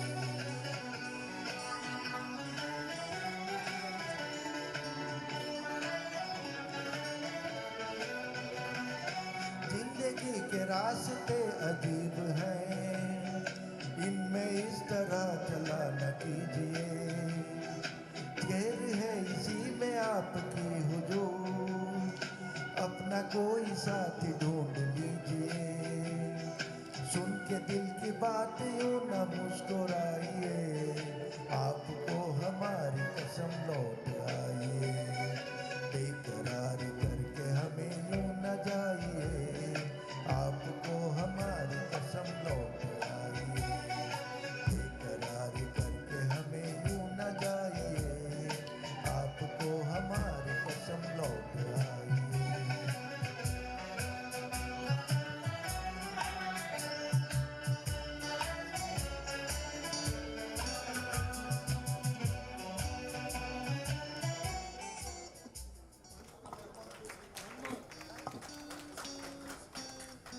आप और एक गाना गाएंगे ना? ना ना, अच्छा लग रहा है, बहुत ही अच्छा लग रहा है। अरे हेमंत कुमार गा रहे हैं। इसके बाद कोई गेस्ट आर्टिस्ट है क्या? हमारे लास्ट टाइम कलकत्ता से सब madams were there from institution, हमारे सर you'll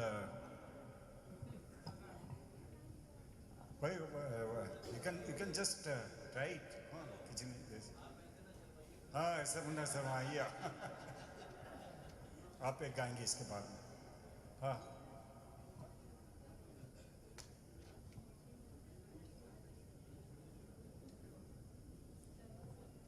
कौन sir?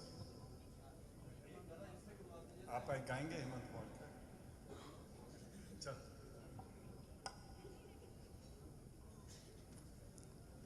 I don't know whether you liked it or not, but लगता है कि अच्छा लगा होगा। Thank you. हेमंत कुमार नहीं लगा ना?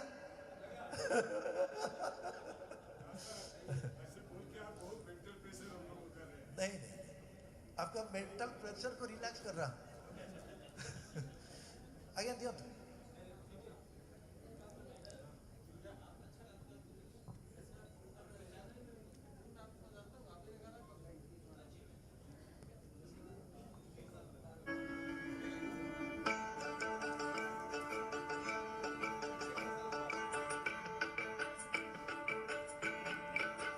ऐ मेरी जोहर जबी तुझे मालूम नहीं, तू अभी तक है हंसी और मैं जवान, तुझ पे कुर्बान मेरी जान मेरी जान।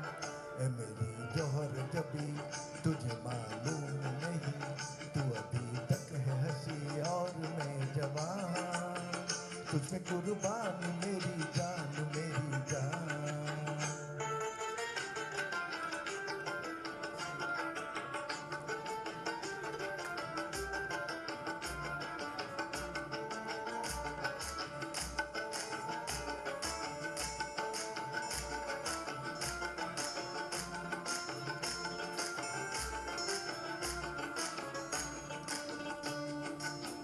ये सोखिया ये बांकापन जो तुझ में है, कहीं नहीं, ये सोखिया ये बाकपन जो तुझ में है कहीं नहीं, दिलों को जीतने का फन जो तुझ में है कहीं नहीं। मैं तेरी आंखों में पा गया दो जहां, मैं तेरी आंखों में पा गया दो जहां। ए मेरी जोहर जबी तुझे मालूम नहीं, तू अभी तक है हंसी और मैं जवान, तुझ पे कुर्बान मेरी जान मेरी जान।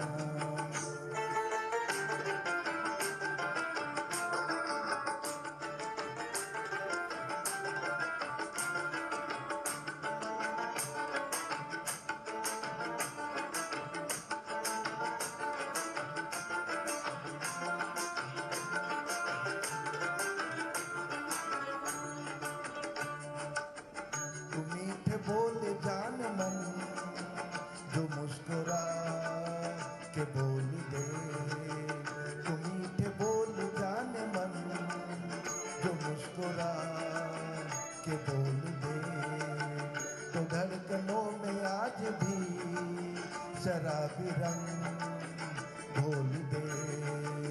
ओ सनम मैं तेरा आशिक जाबिता, ओ सनम मैं तेरा आशिक जाबिता। ए मेरी जोहर जबी तुझे मालूम नहीं, तू अभी तक है हंसी और मैं जवान। ए मेरी जोहर जबी तुझे मालूम नहीं, तू अभी तक है हंसी और मैं जवान, तुझ पे कुर्बान मेरी जान मेरी जान। Thank you so much, thank you. और एक गाइए बहुत अच्छा गाना लाइक आफ्टर फ्यू मिनट्स आप गाएंगे, please do come. Which song would like to sing please? कौन सा गाना गाएंगे? एक अजनबी हसीना से।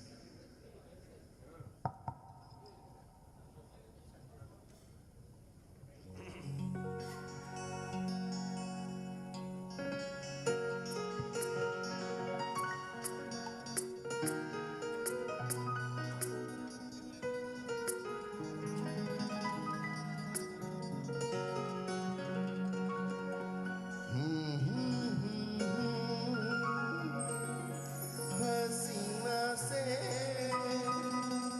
यूं मुलाकात हो गई, एक अजनबी हसीना से यूं मुलाकात हो गई। फिर क्या हुआ ये ना पूछो, कुछ ऐसी बात हो गई। एक अजनबी हसीना से यूं मुलाकात हो गई।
Your intro, please, please. Your intro. I am Commander Sanjeev Raman from Jamshedpur IM. Oh, lovely. You look like an army man actually. Now, it's like 2 songs from Sagarika, after that Sameer, then we'll close. Request has come for I Mere Watan Ke Logo also.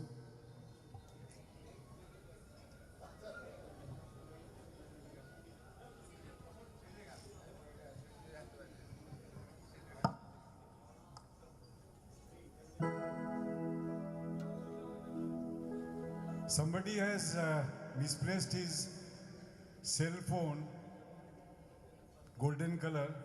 Please collect from here.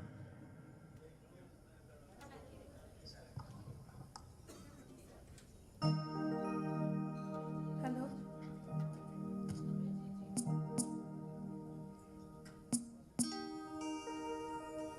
Popular Odia song साथी रे जा कही कहा बाट रही जा। ये song बहुत पॉपुलर हुई थी। इसको गाई थी लेजेंडरी सिंगर सुमल कल्याणपुर जी ने।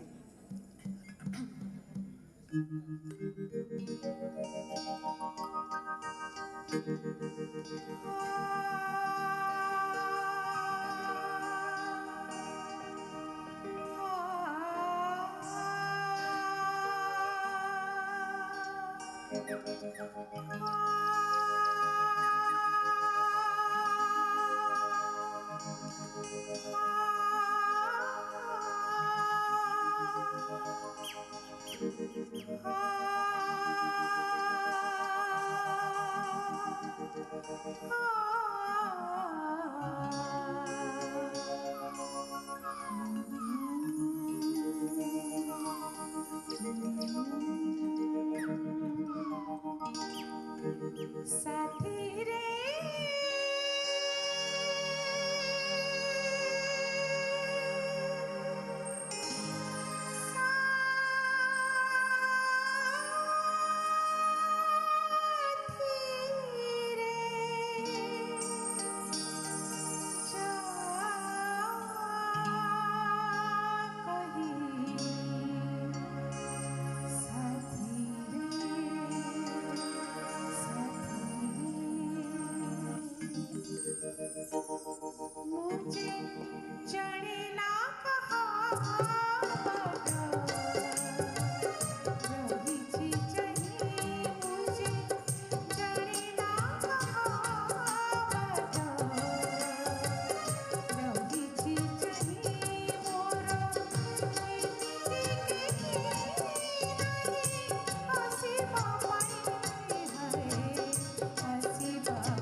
और लास्ट में आप लोग की रिक्वेस्ट में मैं वही वाला गाना गा के ख़त्म करूँगी।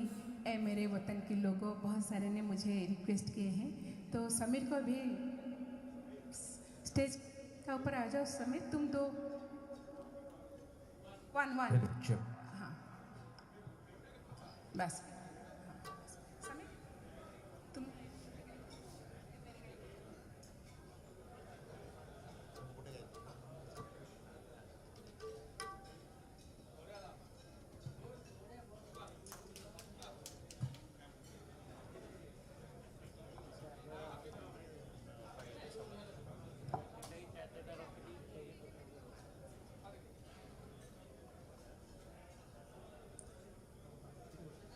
हाँ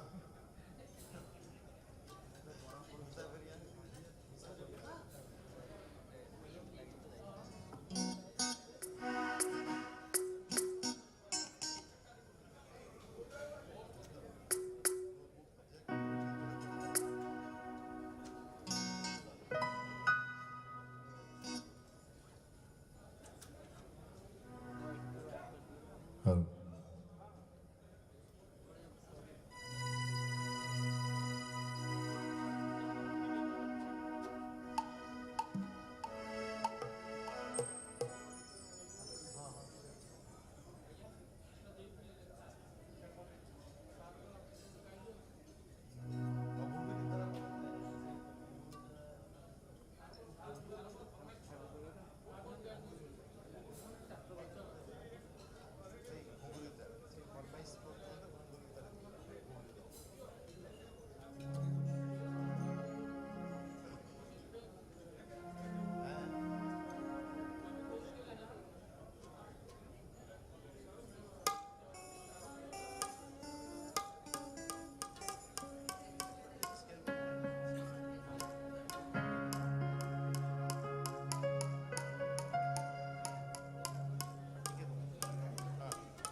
घुंघरू की तरह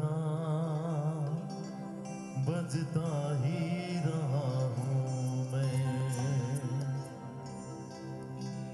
घुंघरू की तरह बजता ही रहा हूँ मैं, कभी इस पग में कभी उस पग में बंधता ही रहा हूँ मैं, घुंघरू की तरह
आप सबके फरमाइश पर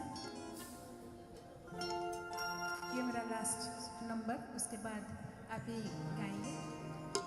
और ए मेरे वतन के लोगों, अभी 15 अगस्त गया है दिस मंथ, और आप लोग की रिक्वेस्ट से मैं ये गाना गाऊंगी।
Okay.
Hell.